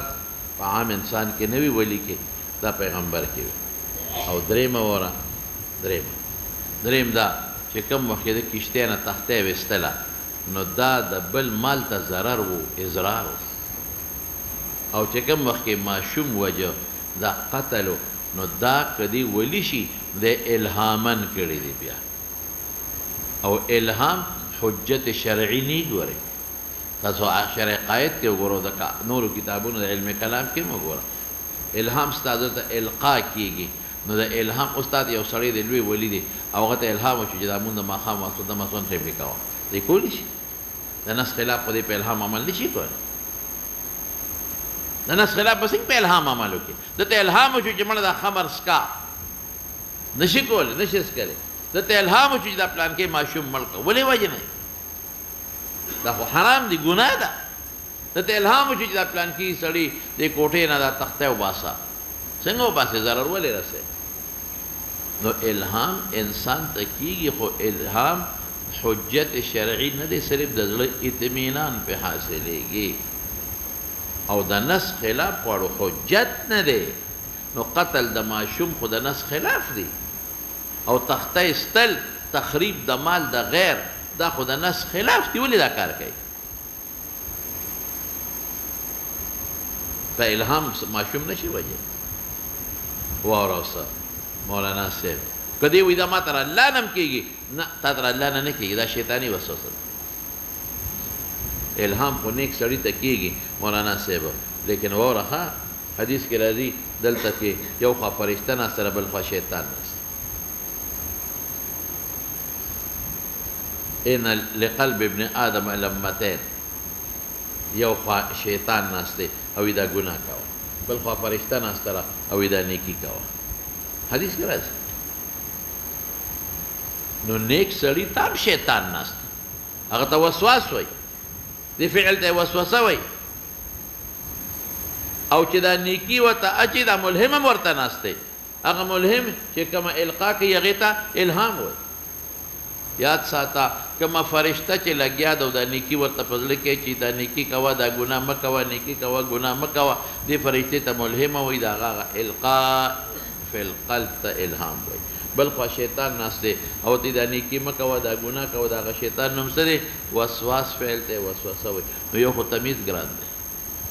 او بیا چې د شرع خلافي خو ښکاره خبره چې دا شیطاني وسوسه ده، او شیطاني وسوسې ګوره نیکانو ته ډېرې کېږي. یاد ساته کم کندر کې چې مال غلا خلک غل د هغې نه کوي، کم کندر کې چې مال نه د هغې نه غلا نه کوي. نو نیک سړي په زړه کې خو مال د دین پروت دی، د نیک سړي په زړه کې خو نیکي پرته ده، نو هغه ته زیاتې وسوسې راځي. او خراب سړی خو یې تباه کړی، هغه کندر دی چې پکې مال نشته. نو د الهام او د وسوسې فرق ګران دی، او بیا الهام حجت شرعي نشته چې ته پرې مرګونه وکړې او ته پرې کښتۍ نه تختې وباسې. معلومیږي دا چې دا پیغمبر او په وحي دا کار کولی شي. پیغمبر ته وحی وشي که دا کار کولی شي ولې ځکه ظاهر کې به تا ته دا ضرر ښکاري حقیقت کې ضرر نه فایده یا ظاهر کې ضرر ښکاري په حقیقت کې د دې وجود کې ضرر کم دی او په نفع کې ضرر زیات دی په نفع کې فایده ده هی خدای پوهېږې که نه پوهېږې دا ګوته ده مثلا او دا ګوته زخمی شوه او ډاکټر وي پرې کوو به ظاهر کې ضرر ښکاري که نه ښکاري ما ته خو ضرر دی خو په حقیقت کې څه شی دی لکه دا فایده د ټول وجود ده نو وحی داسې شی دی چې هغه سبب قطعي او یقیني دی الهام سبب قطعي او یقیني نه دی وحی سبب قطعي او یقیني دی نو په وحی دا ټول کارونه کولی شي وحی کې تا ته نه وي قاتلو الذین لا یؤمنون بالآخرة جهاد وکوه وحی کې دا نه وي دنه مال والا شابه دنه دا وکه دا وکه دا ملک و دا مرتد دی دا وکه دا وکه دا خو وحی درته ښایي وحی ورته وي دا بچی ولا ملکه ټیک ده ظاهر کې به موسی علیه السلام پوه نه شو او هغه ته الله ښودلی و چې ولې ملکه نو دې نه معلومېږي چې دا کوم کارونه د کړي دي اقدام علی القتل بلکې قتل او دا تخریب د مال د کشته ظاهرا کې خدا د شریعت خلاف دی که موسی اعتراض کوي علیه السلام نو دا په الهام نه کېږي دا په چا کېږي په وحی نو راجحه دا ده چې دا پیغمبر درېمې ده مراشه درېمې ده هل هو حی ام میت دا جمدی دی او که دا مړ دی صوفیه وایي جمدی دی بلکې بعضې صوفیه خو لا وایي په هر قرن کې نوې نوې خضر پیدا کېږي خیر دغه خو مرجوح خو دوی وایي جمدی دی او ملاقاتونه هم کېږي د بعضې نیکانو خلکو سره او یو روایت دی اگر چې ډېر کمزوری دی او ډېر کمزوری دی او موقوف هم دی مرفوع هم نه دی دا دی چې کوم وخت کې رسول الله صلی الله علیه وسلم وفات شو یو سړی راغی او ډېر فصیح او بلیغ تقریر یې خلکو ته تسلي ورکړه بیا لاړ نو حضرت علي صاحب وی دا مو وپېژن چې څوک دی وی نه وی دا حضرت خضر یو خو موقوف دی په علي باندې او دویم څه سند یې کمزور بلکې حافظ وی سنده واحد بل دلیل سره بل دلیل دا دی د حیات چې وی کوم وخت کې دجال اخیری هغه سړی وجني یو سړی به تبه وي دجال ما باندې ایمان لري که نه وی نه نو په توره به یې ووایي نو چې وی وایي نو په میان به یې دوه ځایه کړي نو دجال به یې د منځ کې داسې لاړ شي راشي نو بیا به یې جمدي کړي وی اوس ما ته خدای وی که نه وی نه اوس خو اشد بصیرتن شوم پتا کې د خدای نه نو وی دا سړی به حضرت خضري لیکن دام ضعیف روایت دی څه دی لکه ضعیف او دویم دا چې دجال غوندې ظالم د پیغمبر په مرګ مسلط کېدل او د پیغمبر دومره توهین کول دا په کوم کتاب کې دی دا خو د پیغمبر غټ توهین راغی دجال خو په پیغمبر مسلط نه دی او نه مسلط کېږي او ډېر صوفیه وایي زموږ ملاقاتونه کېږي د هغې نه دې کې اصل کې ابن جوزي په ممات د خضر یو مضبوط کتاب لیکلی دی او رد یې کړی دی په هغه چا چې څوک کوي چې حیات دی او حافظ ابن حجر بیا څه چل کړی دی هغه د دواړو دلایل ویلي دي خو ترجیح یې ممات ته ورکړی محدثین وایي دا وفات دی لنډ وی درته ووایم صوفیه وایي جمدی دی صوفیه وایي زموږ ورسره ملاقاتونه کېږي او دغه دلایل هم وایي او محدثین وایي چې نه ملاقات ستا کېږي پته نشته څوک رجل مثالي دی فرشته ده جني دی څوک دی او که صورت خیالي دی هېڅ پته نشته او مولانا صاحب زما خپل دا خیال زما د حافظ ابن حجر ری خوښه ده چې دا وفات شوی ولې وفات دی وکېده اوس یو دلیل ما سره نسته قرآن دی دې ته به ګورو قرآن شریف کې رب العالمین یو قاعده ویلې ده هغه څه هغه دا ده چې د رسول الله مبارک په شان کې ذکر کوي الله پاک څنګه دی مشهور دی چې ثم جاءکم رسول مصدق لما معکم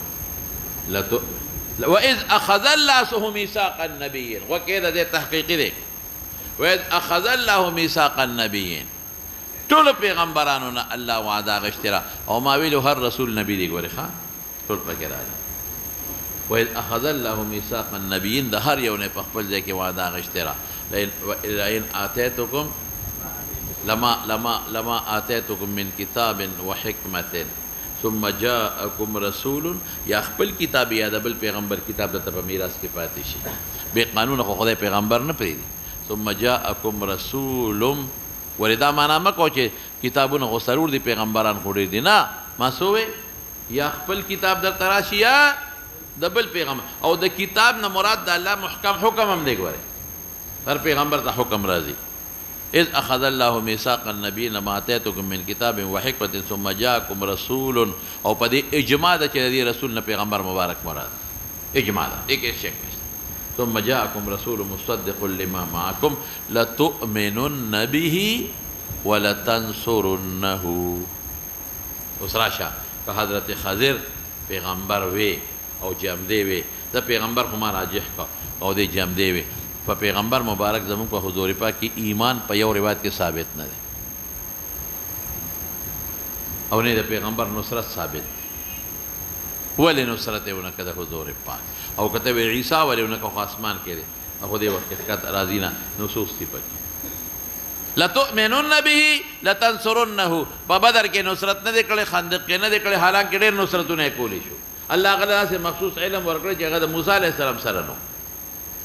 خو نصرت کولی شو سره نه ایمان په پیغمبر ثابت دی وایا نه نصرت د پیغمبر کړي دا غټ دی ویلي به حضور پاک دا واقع د حضرت بیانونه د اوس بیان پکارو د حضرت خضر واقع او قرآن کې د حضرت خضر واقع د 15 سپارې په آخر کې او د 14 په اول کې راغلی ده نو چې پیغمبر تبیین کوي لتبین للناس ما نزل نو خامخا به ویل زه د نوم بیانولو کې څه فایده نشته د ډېرو خلکو نومونه یا کونیې ذکر کول الیسع وغیره دې کې فایده نشته لیکن مولانا صاحب شابه سه دا خو به خامخا ویلو چې یا جمدې دې په ایمان وروړلې دې ګوره دغه حاضر او ما سره مدد کړي ولې مددونه او کته وې دا خپل شریعت په دې مکلف نه قرآن وایي چې نه د پیغمبر راغی د اخر پیغمبر د مخکې ټول شریعتونه منسوخ عیسی علیه السلام چې راکوس یوم به رسول الله مبارک په دین عمل کوي فیصله به د حضور پاک په دین کوي نبی علیہ السلام الی الناس کافه دی او دا په دې اجماع ده چې د رسول الله مبارک راتلو سره مخکنی ادیان ټول منسوخ دي دام نشي وی چې دا بس خپل خصوص بعض خلکو لیکلي دي چې د خپل احکام د خپل خصوصیات دي نه نه نه اجماع د چټول منسوخ دي ولې نصرت نه کوي ولې ناراضي ولې پیغمبر باندې ایمان نه وروړي دا یو شوا دویم دا دی مولانا صاحب چې کته وې دجال وجني یا ته وې د صوفیو ملاقاتونه وسره کوي او یا ته وې هغه وخت چې حضور پاک وفات شو دی راغی او تعزیت یې وکړه مولانا صاحب د مخکې د حضرت خضر او د موسی د زمانې قدونه ډېر دنګ دنګ وو څو دنګ دنګ وو دنګ دنګ نو تا سره چې ملاقات کړي نو په هغه دنګ صورت ورسره نه په عام شکل معلومیږي دا چې یاره سره فرشتې ملاقات کړی ته نیک سړی یاره سره جني کړی دی نیک سړی یا صورت خیالي یا صورت مثالي د ته متشکل شوی دی تمثل د صورت مثالي خو موږ منو دا به راشي ډېرو نیکانو سره ډېر نیکان خلک ملاقاتونه کوي دا به راشي معراج کې به راته وویم دا موږ منو ګورې ښه هغه ډېر اوږده قدونه و چې راته نو خلکو نه کتل چې دا دومره اوږد څوک دی چې رسول الله مبارک تعزیت ته راتل خلکو نه کتل دا دومره اوږد څوک دا خو جومات کې چت سره هم سر جنګېږي هغې نه مو چت ټیټ راوال هغه زمانې قدونه خو که د آدم علیه السلام زوی وي یا د الیاس هغه زمانه کې د آدم السلام قد څومره وایه 15 ګزه اوږد 13 ګزه 15 ذراع او څونه لکه 13 ګزه خو په جومات کې نه دی وایه اوس راکړه جواب او مولانا صاحب بل ته زه ووایم بل حدیث به ستاسو له په بخاري کې به راشي را روان دي وروسته په بخاري کې یو حدیث هغه دا دی وروسته به راشي انشاءالله یو 2 صفحې پس را روان دی تاسو لره څو صفحې پر 2 صفحې زموږ باندې په یاد وره 2 درې صفحې پس را روان رسول الله مبارک بالکل د وفات په کال د بیماری کې اخیری بیماری نه لږ مخکې یو خبره وکړه او سیو فرمایل مفهوم د حدیث پرته ویما چې په مخ د ځمکه نن چې څومره خلق موجود دي نو 100 کاله پس به دا خلق نه لا يبقى أحد ممن لا يبقى بعد 100 عام لا يبقى بعد 100 عام ممن هو على وجه الأرض أحد یو کس بم 100 کاله پس نی چې کم نن په مقدس بکه موجود دی نو که بالفرض دی په دغه وخت کې جمدې وي نو د پیغمبر د وینا مطابق 100 کاله پس عمري انقضاء القرن ته مراد دی پیړۍ به ختمېږي نو بعضې حضرات وي حدیث کې وجه الارض راغلی کېدی چې دې وخت د اوبو د پاسه او څوک وایي نه وجه الارض را کېدی چې دې په ولې جزیره کې جزیره وجه الارض نه دی دی چې د کشتۍ کې کشتۍ په اوبو اوبه په ځمکه دي دا اوس خبره نه ده الحاصل د ټولو نه غټ دلیل دغه دی الا تؤمنن به ولا تنصرنه نو راجح دا د محدثین مونږ جزم نه کوو څوک و جم دی وینې که دا مسله څه د عقایدو سره خو تعلق نه لري عقایدو سره دا تعلق دی که د پیغمبر زما په ایمان دی دا چې راځي یو لږ سلیل تقریبا دا چې د په نبوت کې اختلاف دی ذوالقرنین په نبوت کې څه دی اختلاف دی دا بعضو کې اختلاف دی ځکه تقریبا مونږ وایو که نبي د مونږ په ایمان دی خبره خلاصه او نور دا مسله چې د جم دی او که د مړ دی دې سره څه تعلق دی دې تعلق نشته او نوم یې بلیا ابن ملکان دی خپل بعدې وایي او بعد فلان کې د دې سره زموږ څه تعلق نشته اوس به یو بلې خبرې له راشو په دې خو پوه شوې که نه نوم کې مې هم خبره وکړه څوک دی هغې کې مې هم خبره وکړه خضر وغیره درېیم ولي دی که نبي دی هغې کې مې هم خبره وکړه او حی دی که میت دی هغې کې مې هم خبره وکړه اوس به یو بله خبره وکړه بعض سادهګر بلکې جاهلان د دې نه یو خبره معلوموي وی علم د باطن افضل دی د علم د شریعت نه وی ځکه چې د حضرت موسی علیه السلام سره علم د شریعت او حضرت خضر سره علم د باطنو نو دی د هغه شاګردی له ولېږه معلومیږي دا چې مفضول افضل لذي څوک دي مفضول افضل معلومیږي دا چې د هغه علم افضل نو علم د باطن افضل دی د علم د شریعت مولانا صاحب دا تحقیقي نقطه دلته واورس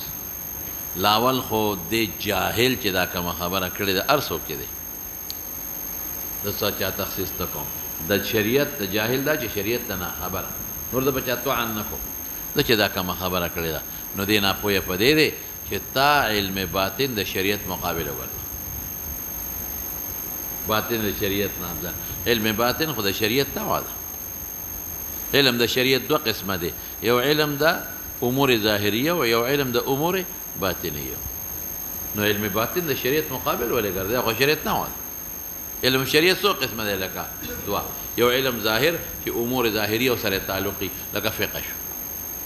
ظاهر سره تعلق دی مونږ به روجه به نظام مسائل او یو علم د امور باطنیه لکه علم عقاید عقاید د عقیدې سره تعلق دی هغه باطنه ده او یا علم د اخلاقیات او تصوف چې وته وي تزکیه د باطن چې وته وي نو علم باطن په دې نسبت وي چې تزکیه د باطن مسر راځي علم باطن په دې نسبت وي چې عقاید سره تعلق دی علم کلام نو علم باطن څو قسمه شو لکه دوه قسمه یو علم کلام دی وایه کنه یار علم عقاید او علم کلام ولې وته علم باطن وي شابه تعلق اعتقاد سره دی قلب سره تصدیق قلبي سره او دویم علم د اخلاقیات او علم د تصوف علم د تزکیه د باطن هغه ته علم باطن ولې وي شابه صفائی د باطن نه ولې صفائی د باطن نه صفائی د قلب راولي صفا القلب نو لاول خدا د علم باطن نه مقابل کړي علم د شریعت نه پوهه د کار دی وکړه دا خدای علم د شریعت قسم دی علم شریعت دوه قسمه ظاهر او باطن یو خدا غلطي وکړه دویم دې دا غلطي وکړه لا چې ته د علم شریعت دا مفضول دی او دا افضل دی نو موسی علیه السلام دی مفضول کو حضرت خضر دی افضل کو د خدای ساده د موسی علیه السلام نبوت او رسالت دواړه یقیني دي او د حضرت خضر خو نبوت کې اختلاف دی نو چې د یو انسان په نبوت کې اختلافي هغه افضل کې او د چا نبوت او رسالت دواړه یقیني دي هغه د افضل کې هغه مبذول کې دا دویم ساده توب او دریم دا چې د موسی علیه السلام صفات خو په قرآن کې راغلي احادیثو کې دنیا راغلي دا خو صفت نه دی راغلی دا خو صرف دا راغلی چې موسی علیه السلام یې ولته لېږلی شاګردی له وجه راته ښیم چې ولې لېږلی وجه به راته وسوی او څلورمه خبره څه ده مولانا صاحب حضور پاک د ټولو اول د انبیاو کې درجې علماو ذکر کړي دي د ټولو نه لومبی درجې پیغمبر حضور پاک مبارک دی د دویمې درجې پیغمبر ابراهیم علیه السلام دی او د درېیمې موسی علیه السلام دی څلورمې آدم علیه السلام دی نو ګوره موسی علیه السلام په درېیمه درجه کې شو او بلکې بعضې حضرات اگر چې زما سره اتفاق نشته موسی علیه السلام په دویمه درجه کې ګرځي یه به یو خبره وکړم چې دویمه درجه په دې کې ده چې حضور پاک فرمایي زما د امت نه پس زیات تعداد کې امت موسی علیه السلام جنت ته ځي وایي ما ته خدای پاک امتونه وښول پیغمبرانو امتونه وښول نو یو پیغمبر به یوازې روانو جنت ته یو به هغه چې یو امتي ورسره یو هغه چې دوه ورسره دي یو لویه ډله مې ولیده صد الافق چې دا افق یې بند کړی ما وی دا زما امت دی وي تپوس مې وکړو جبریل نه دا څوک دی وي دا موسی علیه السلام خپل امت کې روان وي دې غاړې ته وګوره چې مې وکتل د هغې نه لویه ډله وه ټوله طرف یې بند کړی وي دا ستا امت دی جنت ته به ځي نو موسی علیه السلام خو د لویې درجې پیغمبر دی هغه د مفضول که او حضرت خضر د افضل که چې چا نبوت او کې اختلاف دی خو نبی هم دی او رسول هم دی او قرآن یې څومره صفتونه کړي او پیغمبر یې څومره صفتونه کړي او صاحب د څومره معجزو که ته وایې د ده دا درې خبرې دي دا درې معجزې دي بلکل منم موږ معجزې خو به هتک نه کوې بیا خو به کافر شي بلکل منم لیکن د موسی علیه السلام د لاټۍ نه چې بس مار جوړېده فرعون نه څونه غولیستی و او ید بیضا چې دی وایه که نه او آیات بینات قرآن شریف ویلی او فرعون چې غرق شو او دریاب چې دوه ځایه شو وایه که نه ځه څومره مضبوط معجزات موږ د معجزاتو موازنه کوو ور زما دا ډېره بدي شي چې دا څوک د معجزاتو موازنه کوي په معجزاتو کې غټه او واړه شته نو یو دا نقصان کې چې ته موسی علیه السلام ته مفضول وې ده ته افضل وې ولې ځکه فضیلت په علم وي فضیلت د چا وي د علم نو موسی ته علم شریعت او د سره علم باطن او علم باطن افضل دی د علم شریعت نه نو خوار شي علم باطن دی د علم شریعت قسم دی او مقابل دی ورته وګرځاو دویم دې څه وګرځاو شا بسې علم باطن دی پېژندلی نه دی چې څه ته وایي علم باطن خو دې ته نه وي چې د خېټې د ډوډۍ علم او دریم دې څه وکړه موسی دې مفضول که او دې افضل که حالانکه د ده نبوت یقیني دی د هغه نبوت یقیني دی هغه رسول هم دی د ده دا درې معجزات دي د هغه بله معجزات دي بله وره بله تجربه نکته ویم دا حضرت خضر سره چې کوم څیزونه دا خو علم باطن نو نه دی علم باطن علم باطن څه ته وایي ما راته اوس ووایي وایه که نه چې اصلاح د باطن راولي هغه علم اخلاقیات چې اصلاح د چا راولي د باطن تعالی دی بزرگانو لاړ چې اصحاب د طریقت لا نقشبندیه مبارک او قادریه مبارک الی غیر ذالک چې هلته لاړ شي هغې تعالی ذکر درکوي ذکر سره څه کېږي حدیث کې راځي خبره اوږده ده ګورې ګرانه ده حدیث کې راځي رسول الله صلی الله علیه وسلم فرمایي ان هذه القلوب تصدأ کما یصدأ الحدید دا زړونه زنګ کېږي لکه څنګه چې اوسپنه زنګ کېږي صحابه وی فما جلاؤها یا رسول الله پس بس پاکیږي نو حضور پاک دو حدیث دی یو ذکر ادي کثرت ذکر الله تبه وي بلکې کثرت ذکر الله نه دی کثرت تلاوت القرآن دی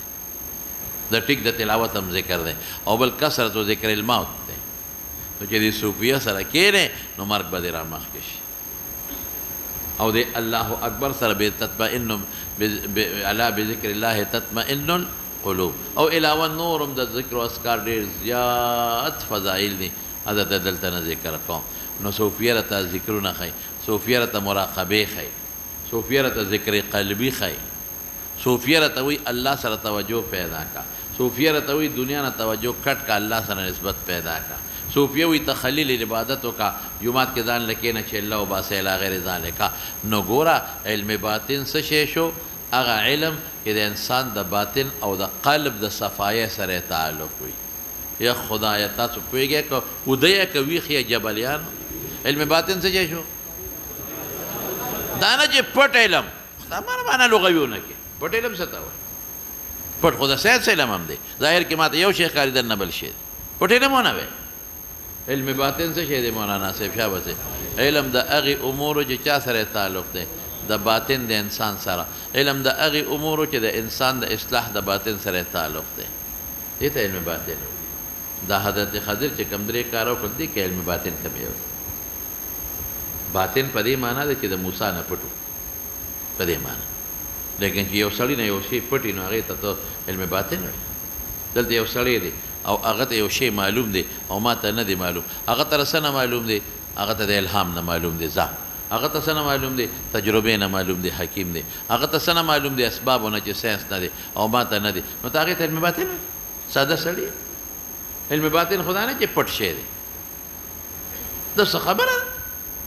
ده دا علم باطن دا خو علم باطن نه دی دا علم د امور تکوینیه دی امور کونیه د دنیاوي امور علم باطن خدا آخرت سره تعلق لري د دې آخرت سره څه تعلق کشتۍ نه تخته وویسته دې دپاره چې وروستو بادشاه به راځي وایي تخته مې ولې وویستله وایه چې وروستو بادشاه دی هغه اعلان کړی چې کومې روغې کشتۍ دي دا بس بنام سرکار ضبط نو دا مې عیبجنه کړه ځکه دا دغه ده د شالیانو ګوډیانو مسکینانو ده چې بادشاه ته ضبط نه کړي او دنیا کې ورته خیر رسول د دې د ثواب سره څه تعلق دی او د عقاب سره څه تعلق دی او د اخلاقیاتو سره او تصوف سره څه تعلق دی علم د امور تکوینیه او کم امور تکوینیه چې زمانا بعید دي یا مکانا بعید دي دته خدای د وحی په ذریعه رانږدې کړل علمناه من لدنا علم د سره د هغې امورو علمو چې کوم علوم څه دي دا درې نه دي نور هم سره شته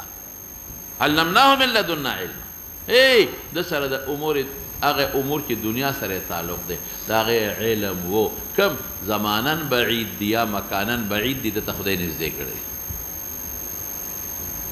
ما ته ګوره په دې کې د مکه مکرمه ګورم مکانا بعیده ده که نه ده او ما ته رانږدې خو دا نه دی دا خو اسباب دي یار هغه خو اسباب دی نه هغه وحی ده دا خو مې نظیر درته وښو هسې نه چې ګورې په موبایل یې قیاس کې ما له کارونه ګورې کاکاجي دا خو مې تا ته یو نظیر وښو ستا د پوهې دپاره داسې نه خو دا وحی ده دا خو ظاهري اسباب دي خلاصه د کلام څه شوه بادشاه مکانا بعیدو دته نږدې شو موسی علیه السلام ته نه ښکارېد دته رانږدې ښکاره شو معجزه ده یار څه شی دی لکه معجزه خو یوازې د دنیا د اخرت سره تعلق نه لري د دنیا سره هم تعلق لري چې ډوډۍ کې تکثیر پیدا شي او اوبه راوځي د ګروتونو نه د پیغمبر چیلې جمدي شي واوراس نو بادشاه مکانا بعید و دته قریب ښکاره شو او خزانه چې وه د دیوال لاندې مکانا بعیده وه موسی ته نه ښکارېده دته مکانا قریبه شوه د لیدله او د ماشوم کفر زمانا بعیدو څه ولکه زمانا بعیده چې وروسته به کافر لویږي دته رانږدې شو نو چې کوم شی مکانا بعیدو زمانا بعیدو د وحی په ذریعه د معجزې په ذریعه دته رانږدې شو امور تکویني دي د دنیا سره تعلق دی اولا و بالذات ګورې خبره ما درته امور تکویني او تشریعي فرق کړی تشریعي هغې ته وایي چې اخرت سره اولا و بالذات تعلق دنیا سره خو ثانیا تکوینی هغې ته وایي چې دنیا سره اولا بذات اخرت سره به میخو ثانیا تکوینی هغې ته وایي چې د دنیا د کون وجود سره تعلق اولا بذات ثواب به پکې وي خو ثانیا تشریعي هغه چې ثواب او عقاب سره تعلق اولا د دنیا به می خو ثانیا نو دا خو ټول د دنیا امور ثواب هم پکې وي ثانیا هغې له اعتبار نشته دی خو غرض یې څه دی د موسی کشتۍ مې بچ کوله دا خو د دنیا فایده ده ثواب هم پکې وي خو ثانیا ماشوم مې بچ کو ولې چې د پور پلا د ګمراهۍ ذریعه ونه ګرځي رستو دنیا کې فایده ده مسلمان او اسلام آخرت کې هم او خزانه محفوظ کوم خو ټوله دنیا سره تعلق دی نو دا علم د امور تکوینیه دی یا په معجزه ورته معلوم شو شابسې یا په وحی څه مې وي یا معجزتن یا څه چې دی القا د وحی ده دا ولا خدای ورکړې وه نو مکانا بعیده یا زمانا بعید او ته خدای دا ګوره علم غیب هم دی بعضی حضرات دوی ته علم غیب خدای نیکبخته تیر نو دی ولې علم غیب نو واوره دلایل درته وایم ټولو کتابونو کې وګوره شارحینو کې په مضبوطو روایاتو کې راځي چې رسول الله چې کله حضرت خضر روان شو ګوره ښه یوشع ابن نون ورسره دی او روان دي د تیبه مخ لږ وروستو نو چې واپس راغی نو دی یو جزیرې ته لاړ نو چې هلته لاړ فاذا هو رجل یو سړی مسجن فی ثوب په صوبه کې ځان پټ کړی او حدیث کې دومره تفصیل دی چې نیمه صوبه د خپونه تو کړې ده او نیمه د سر نه مکمل پټ دی نو موسی علیه السلام په سلام وچو السلام علیک نو هغه سر ښکاره کو ورته وایي انا بارضک السلام دلته خو سلام نشته دا سلام دې څنګه واچو دلته خو سلام نه پېژنې ته کوم ځای نه راغلې څوک یې د کوم ځای نه وایي انا موسی زه موسی یم نو که دته د غیب علم وی نو بیا ته ولې تپوس کوي چې انا بارضک السلام پېژندی ولې نه بیا ته ورته څه وایي وایي موسی بني اسرائیل د بني اسرائیلو موسی وی او دا مو ته پته نه و چې دا موسی خو دی خو د بني اسرائیلو پیغمبر دی تپوس کوي د غیب علم وی بیا ولې ورته وایي چې انا بارضک السلام پېژندلی به د غیب علم ورسره نو چې ورته وایي موسی نو پېژندلی به چې دا موسی د بني اسرائیلو دی که نه نو تپوس ته کوي موسی بني اسرائیل او درېیمه مو واوره وما فعلته عن امري څه مطلب ما ته الله القا کړې ده یا وحی کړه او بله واوره ډېره مزېداره بله ډېره ښایسته حدیث ته بخاري کې به راشي تاسو له چې حضور پاک څه فرمایي وی الله دې رحم الله موسی لو صبره واوره رحم الله موسی الله دې په موسی صبر وکړي لو صبر رحم وکړي لو صبره که ده لږ صبر کړی وی نو موږ ته به نور هم ډېر امور ښکاره شوي درې ښکاره شو موږ ته به څه ښکاره شوي نو پیغمبر مبارک هم د هغه د علومو تمنا وکړله چا تمنا وکړه پته ولګېده چې کوم شي هغه سره رسول الله سره هم نشته د پیغمبر نه یې مبذل کړ او دویم دا چې د هغه د هغې څیزونو پیغمبر تمنا کوي نو چې ته وایې هغه عالم الغیب دی نو د هغه د غیب علم دی د پیغمبر د غیب د علم نه زیات او پیغمبر خو علم الاولین والآخرین خدای ورکړی نو رسول الله مبارک فرمایي لوددت رحم الله موسی وددت انه لو صبر که صبر یې کړی وی نو موږ ته به د هغه ډېر امور ښکاره شوي وایه نو هغه سره چې کوم شیانو چا یې تمنا وکړه پیغمبر نو چې تمنا وکړه خو نشته ورسره کړه نو یو د هغه علم د پیغمبر د علم نه زیات کړه د حضور پاک د علم نه علم غیب بل پیغمبر نه د هغه علم غیب زیات کړه نو دا علم د غیبو نه دی د وحی یا د معجزې په ذریعه علم د چا دی د امور تکوینیو چې کوم شی مکانن یا زمانن بعیدو دته الله رانږدې کړه دا به یو چې معجزه ده خیر خلاص اوس په خبره ورسېدی که نه ذهن کې څه شک وهم پاتې خو نه دی پاتې نو دا مو وایه چې علم د باطن خو سر نه دی نه او دا افضل د علم د شریعت نه ناتاوان دی او قربانۍ دی جوړ کړه او بیا وایي چې دا علم د غیبو دی د سره علم غیبو نه علم غیبو سر نشته پیغمبر یې تمنا کړې ده د هغه نه زیاتېږي بیا د هغه نه زیاتېږي او هغې تمنا کوي د علم یې د هغه نه زیاتېږي که علم غیب وی بیا خو جنجال جوړی زه اوس مخکې لاړ شوه نو دا دلته فی البحر الی الخضر ذهاب د موسی فی البحر الی الخضر او دلته یو سوال راځي چې دی خو فی البحر په دریاب کې خضر سره نه دی خضر له نه دی تللی دا څه معنی په بحر کې خو د خضر سره یو ځای تللی دی نو بعضې حضرات وایي چې دا اله په معنا د معا دی ذهاب د موسی فی البحر اله په معنا د معا دی مع الخضر څه مې وایي وایه اله په معنا چا شو مع الخضر او بعد وی دلته مضاف مقدر دی ذهاب د موسی فی البحر الى مقصد الخضر الى مقصد الخضر په بحر کې تللی د خضر سره یو ځای خو الى مقصد البحر او بعد وی ذهاب د موسی فی ساحل البحر مضاف دلته مقدر کې په ساحل د بحر سوچ ولکه یا الى په معاش مع الخضر او یا ذهاب د موسی بحر کې په دا کشته کې الى مقصد الخضر او یا د دې بحر نه مخکې مضاف مقدر که فی ساحل خو د ټول نه ښکلی جواب حافظ ابن حجر کړی فتح الباري ګوره چې ته ما کتلی څه وایي واورس موسی علیه السلام په ودرېده په بني اسرائیلو کې نو فوعظه وعظا بلیغا اشنا وعظ یې وکړه حتی ظرفت منه العیون سترګې وبهېدل ووجلت منه القلوب او زړونه ویرېدل نو یو سړی پاڅېده وی ستا نه اعلم بل څوک شته وی لا نشته په ظاهر کې خبره ټیک وه بلکل ځکه پیغمبر اعلم الناس پیغمبر به ذات د الله شاګرد دی تر پیغمبر شاګرد دی تا ته علم د پیغمبر نه را رسیږي نو صبر وکړه خدا تعبیر ټیک برابر نشو دا انا لفظ ټیک نو داسې به ویلو چې الله اعلم نو الله ته دا ټکې خوښ نشو ورته بلا ولې نه شته یو کس تا نه اعلم دی ولې تا سره علم د شریعت هغه پیغمبر دی هغه سره علم د شریعت تا سره علم د شریعت هغه پیغمبر دی هغه سره او تا سره علم د امور تکوینی او نشته هغه سره عالم شته عالم شو ښه نو چې تا نه عالم دی نو پیغمبر خو بیا خامخا طلب د علم کوي وکیف السبیل الی لقیه نو الله ورته وفرمایل وی ځان سره یو مایې والا تیلی کې واچوه حیث ما فقدت الحوت فهو سما چې کوم دی د نکب رخ شو دی بالتی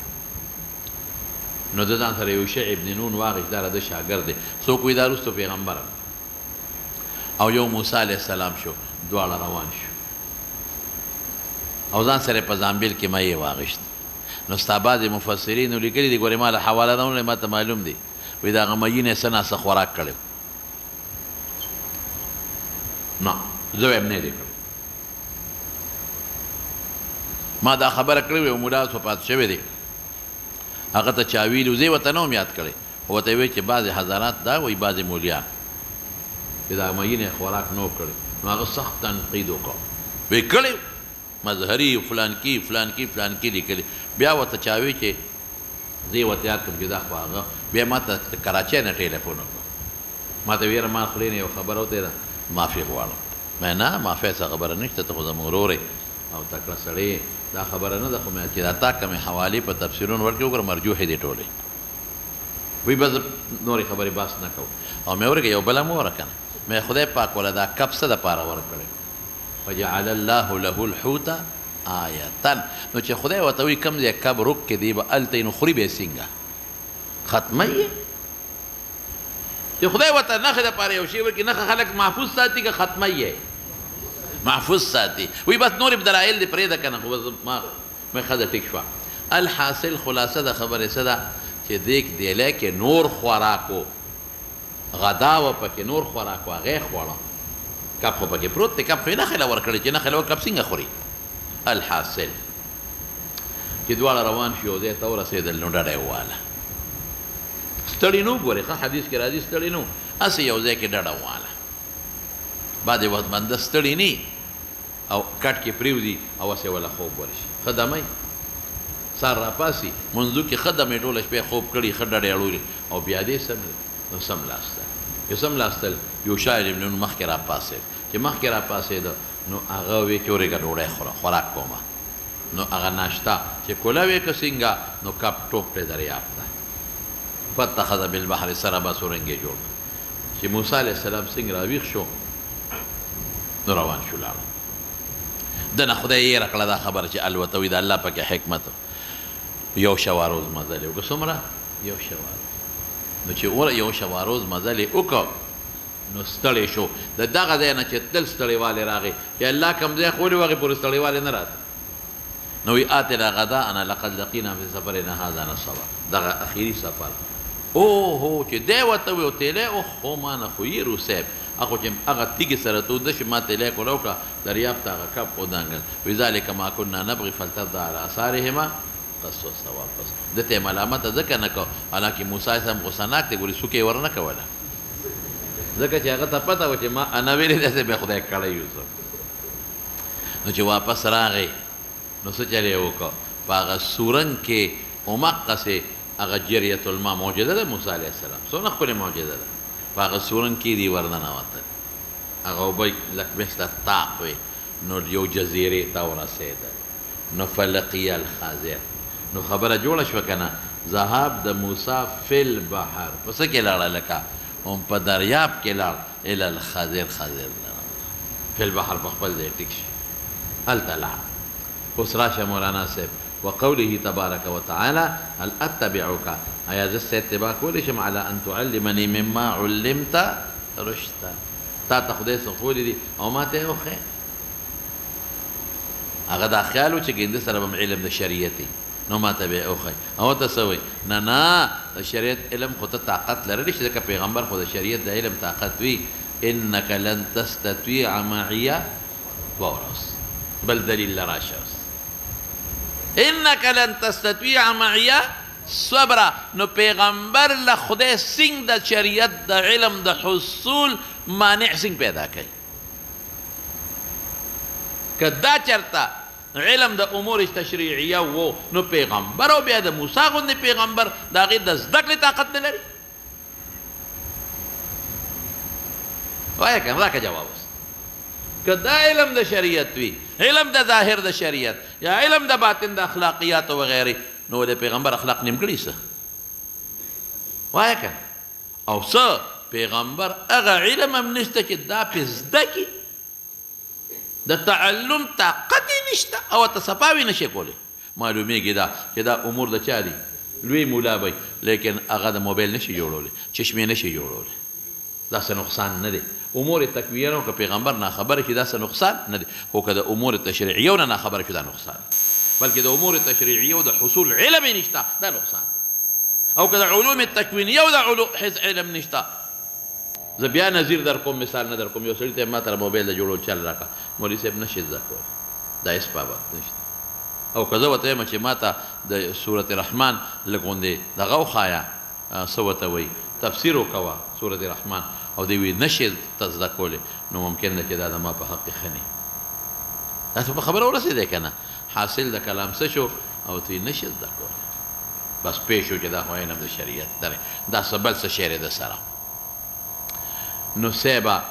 دغه مکالمې بیا شروع شي. اوس یا یوشع ځان سره بوتلی دی او رکیبات صیغه د تصنیع استعمالیږي چې تابع له اعتبار نه دی ورکړی، یا یوشع یې واپس کړی دی، نو دواړه روان شوي دي. هل اتبعك على ان تعلمني، دا خو شرح را ترجمه الباب وه. اوس به راشو مناسبت د کتاب العلم سره به مو وایو، مخکې سره به مناسبت ووایو، او غرض د امام بخاري به مو وایو. کتاب العلم سره خو مناسبت واضحه دی چې موسی علیه السلام خضر سره تللی دی، علم له چې زه ترې څه زده کړم، علم له د خیال ده چې دا به علم د امور شرعیه وي، حالانکه هغه علم د امور تکوینیه و. ښه دا مناسبت دی. او مخکې سره یې څه مناسبت و؟ مخکې سره دا مناسبت دی چې قبل ان تسودو بعد ان تسودو، دا د موسی پیغمبر دی بیا هم علم له روان دی، حصول د علم دی، دا مخکې سره مناسبت. څه مطلب؟ که ته مشرم شې پیغمبر دی ولې نه، خو که یو مسله دیني کې در سره دغه ني، دا علم ني، نو بل نه زده کولی شي. او اوس غرض د امام بخاري معلوم کړه، ډېر اغراض یې دي. ښه یو شارح یو وایي، بل ټولې درته ذکر کوم. یو غرض یې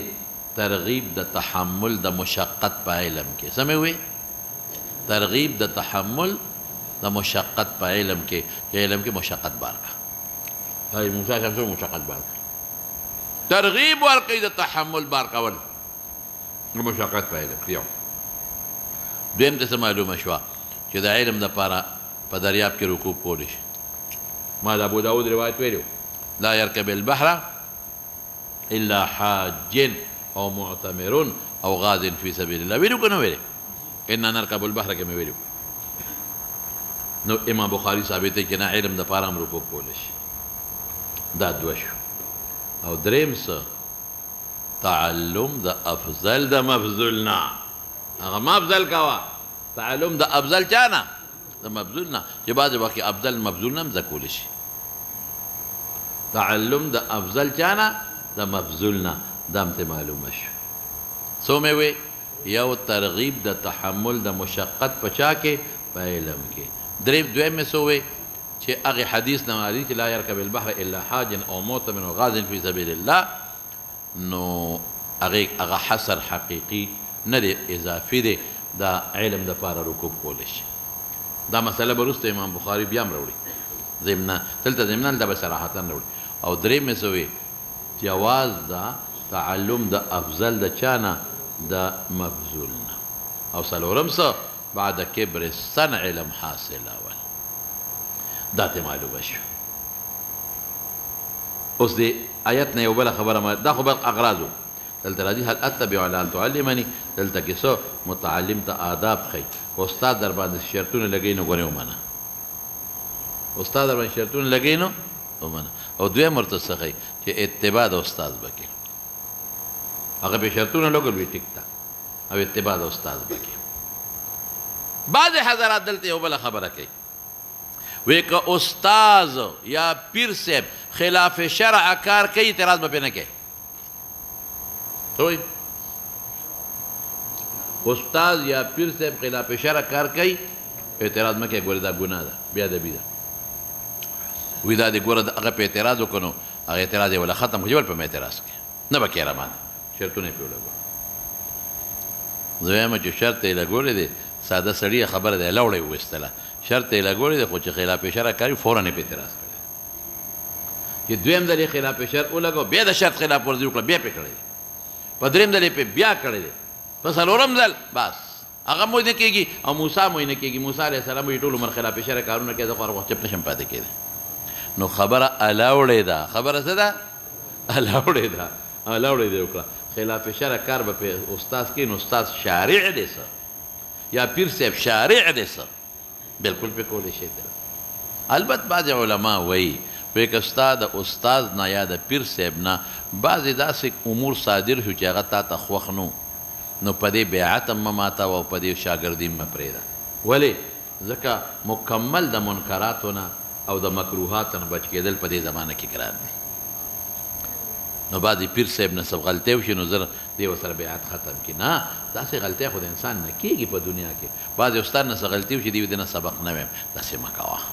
دا معمولي غلطو باندې په دې زمانه کې څوک مه رانیسه، دا ځان له مسله ده. زه اوس هل اتبعک الا ان تعلمني مما علمت رشدا، د هغه دا خیال و چې ګنې دا علم د امور تشریعیه و دی. که ورته پته وه چې علم د امور تکوینیه و دی ممکن د تلې به هم نو. وبه قال حدثنا محمد بن غرير الزهري، دا د امام بخاري رحمت الله علیه شیخ دی او د هغه استاد دی. دا لومبې دل راغی دلته کې محمد بن غرير قال حدثنا يعقوب بن ابراهيم، دا ټولو صحاح راوي. قال دا ابي چې ابراهيم دی، هلکه ابراهيم خو مخکې تېر شوی دی یا لکه پوهېږئ که ابراهيم زور پسې. عن صالح ابن کیسان عن ابن شهاب الزهري حدثه، هغه بیان کړی دی چاته؟ ابن شهاب ابن کیسان ته. څه ورته وایي چې عبید الله ابن عبد الله ابن عتبه ابن مسعود او د فقهای سبعو د مدینه ونه اخبره عن ابن عباس رضی الله عنهما چې انه ابن عباس تمره مباحثه وکړه. مارا یماري ممارات المباحثې ته وایي، جګړه نه، مباحثه. هو والحر، دا هو ولروزي دا تعویل چې عطف په ضمیر مرفوع متصل کې تاکید په منفصل لازم دی، ځکه هو راوړو. مباحثه وکړه هو ابن عباس حر ابن قیس ابن حسن فزاري په صاحب د موسی کې، چې د موسی دا صاحب دا څوک و؟ هلکه وروسته په بخاري کې راشي چې دا مباحثه په موسی کې شوې ده، چې آیا دا د خضر د چا مباحثه ده؟ دا موسی د بني اسرائیل کې بل یو دی. نو د ده مباحثه د حر سره چې راغلې ده دا په صاحب د موسی کې ده، او چې کومه مباحثه د ابی ابن کعب سره راغلې ده په موسی کې ده. نه پوه شئ په خبره؟ د ده مباحثه چې حر سره راغلې ده په چا کې ده؟ وای خدایا په صاحب د موسی کې. چا کې؟ چې دا څوک او هغه کومه مباحثه چې د ابی ابن کعب سره راغلې ده هغه په چا کې ده؟ په موسی، چې موسی د بني اسرائیلو که بل موسی. او دا حر ابن قیس ابن حسن فزاری څوک دی؟ دا د تبوک نه چې کله رسول الله مبارک واپس کېده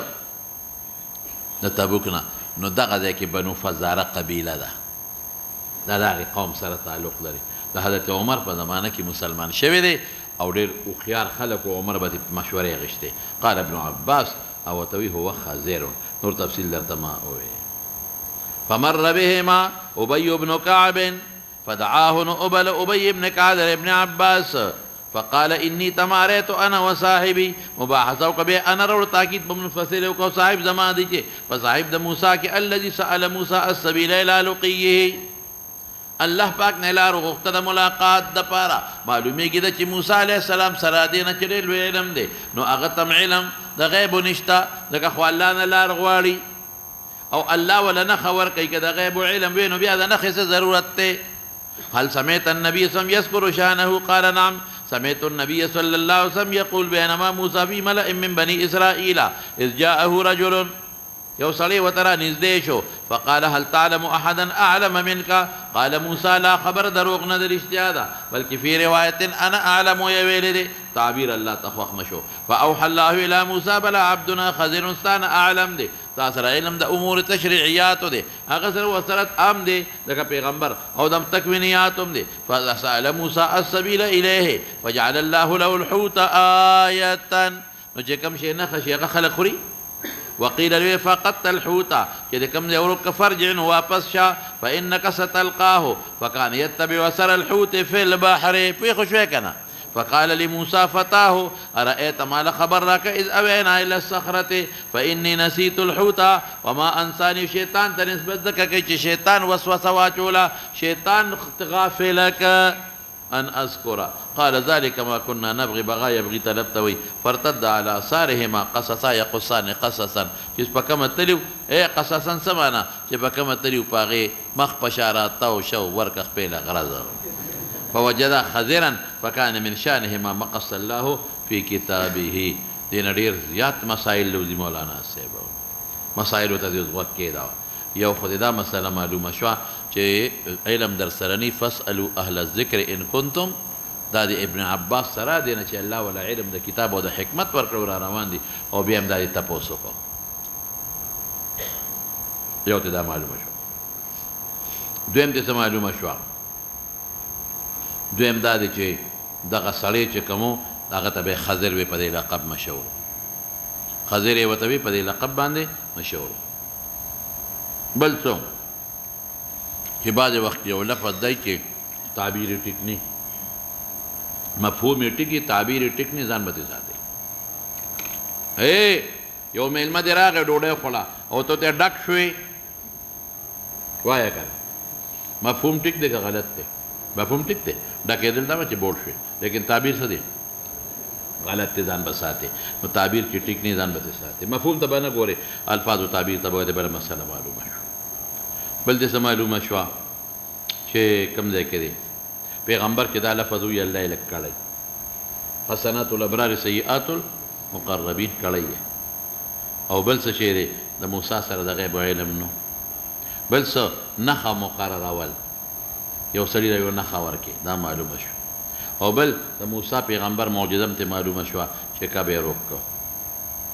بل په دریاب کې تللی دی لکه پوهېږئ پې دلته بیا وایي ارأیت اذ اوینا موسی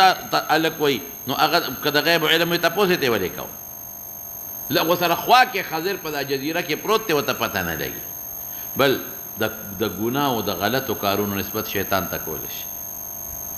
ما كنا نفرتد على فوجد خضرا او نور مسائل به چې وروسته بیا د حدیث وروسته بیا را روان دی دی کې به ته نور مسائل بیا ذکر کړم مناسبت واضحه دی بس بکو مولانا صاحب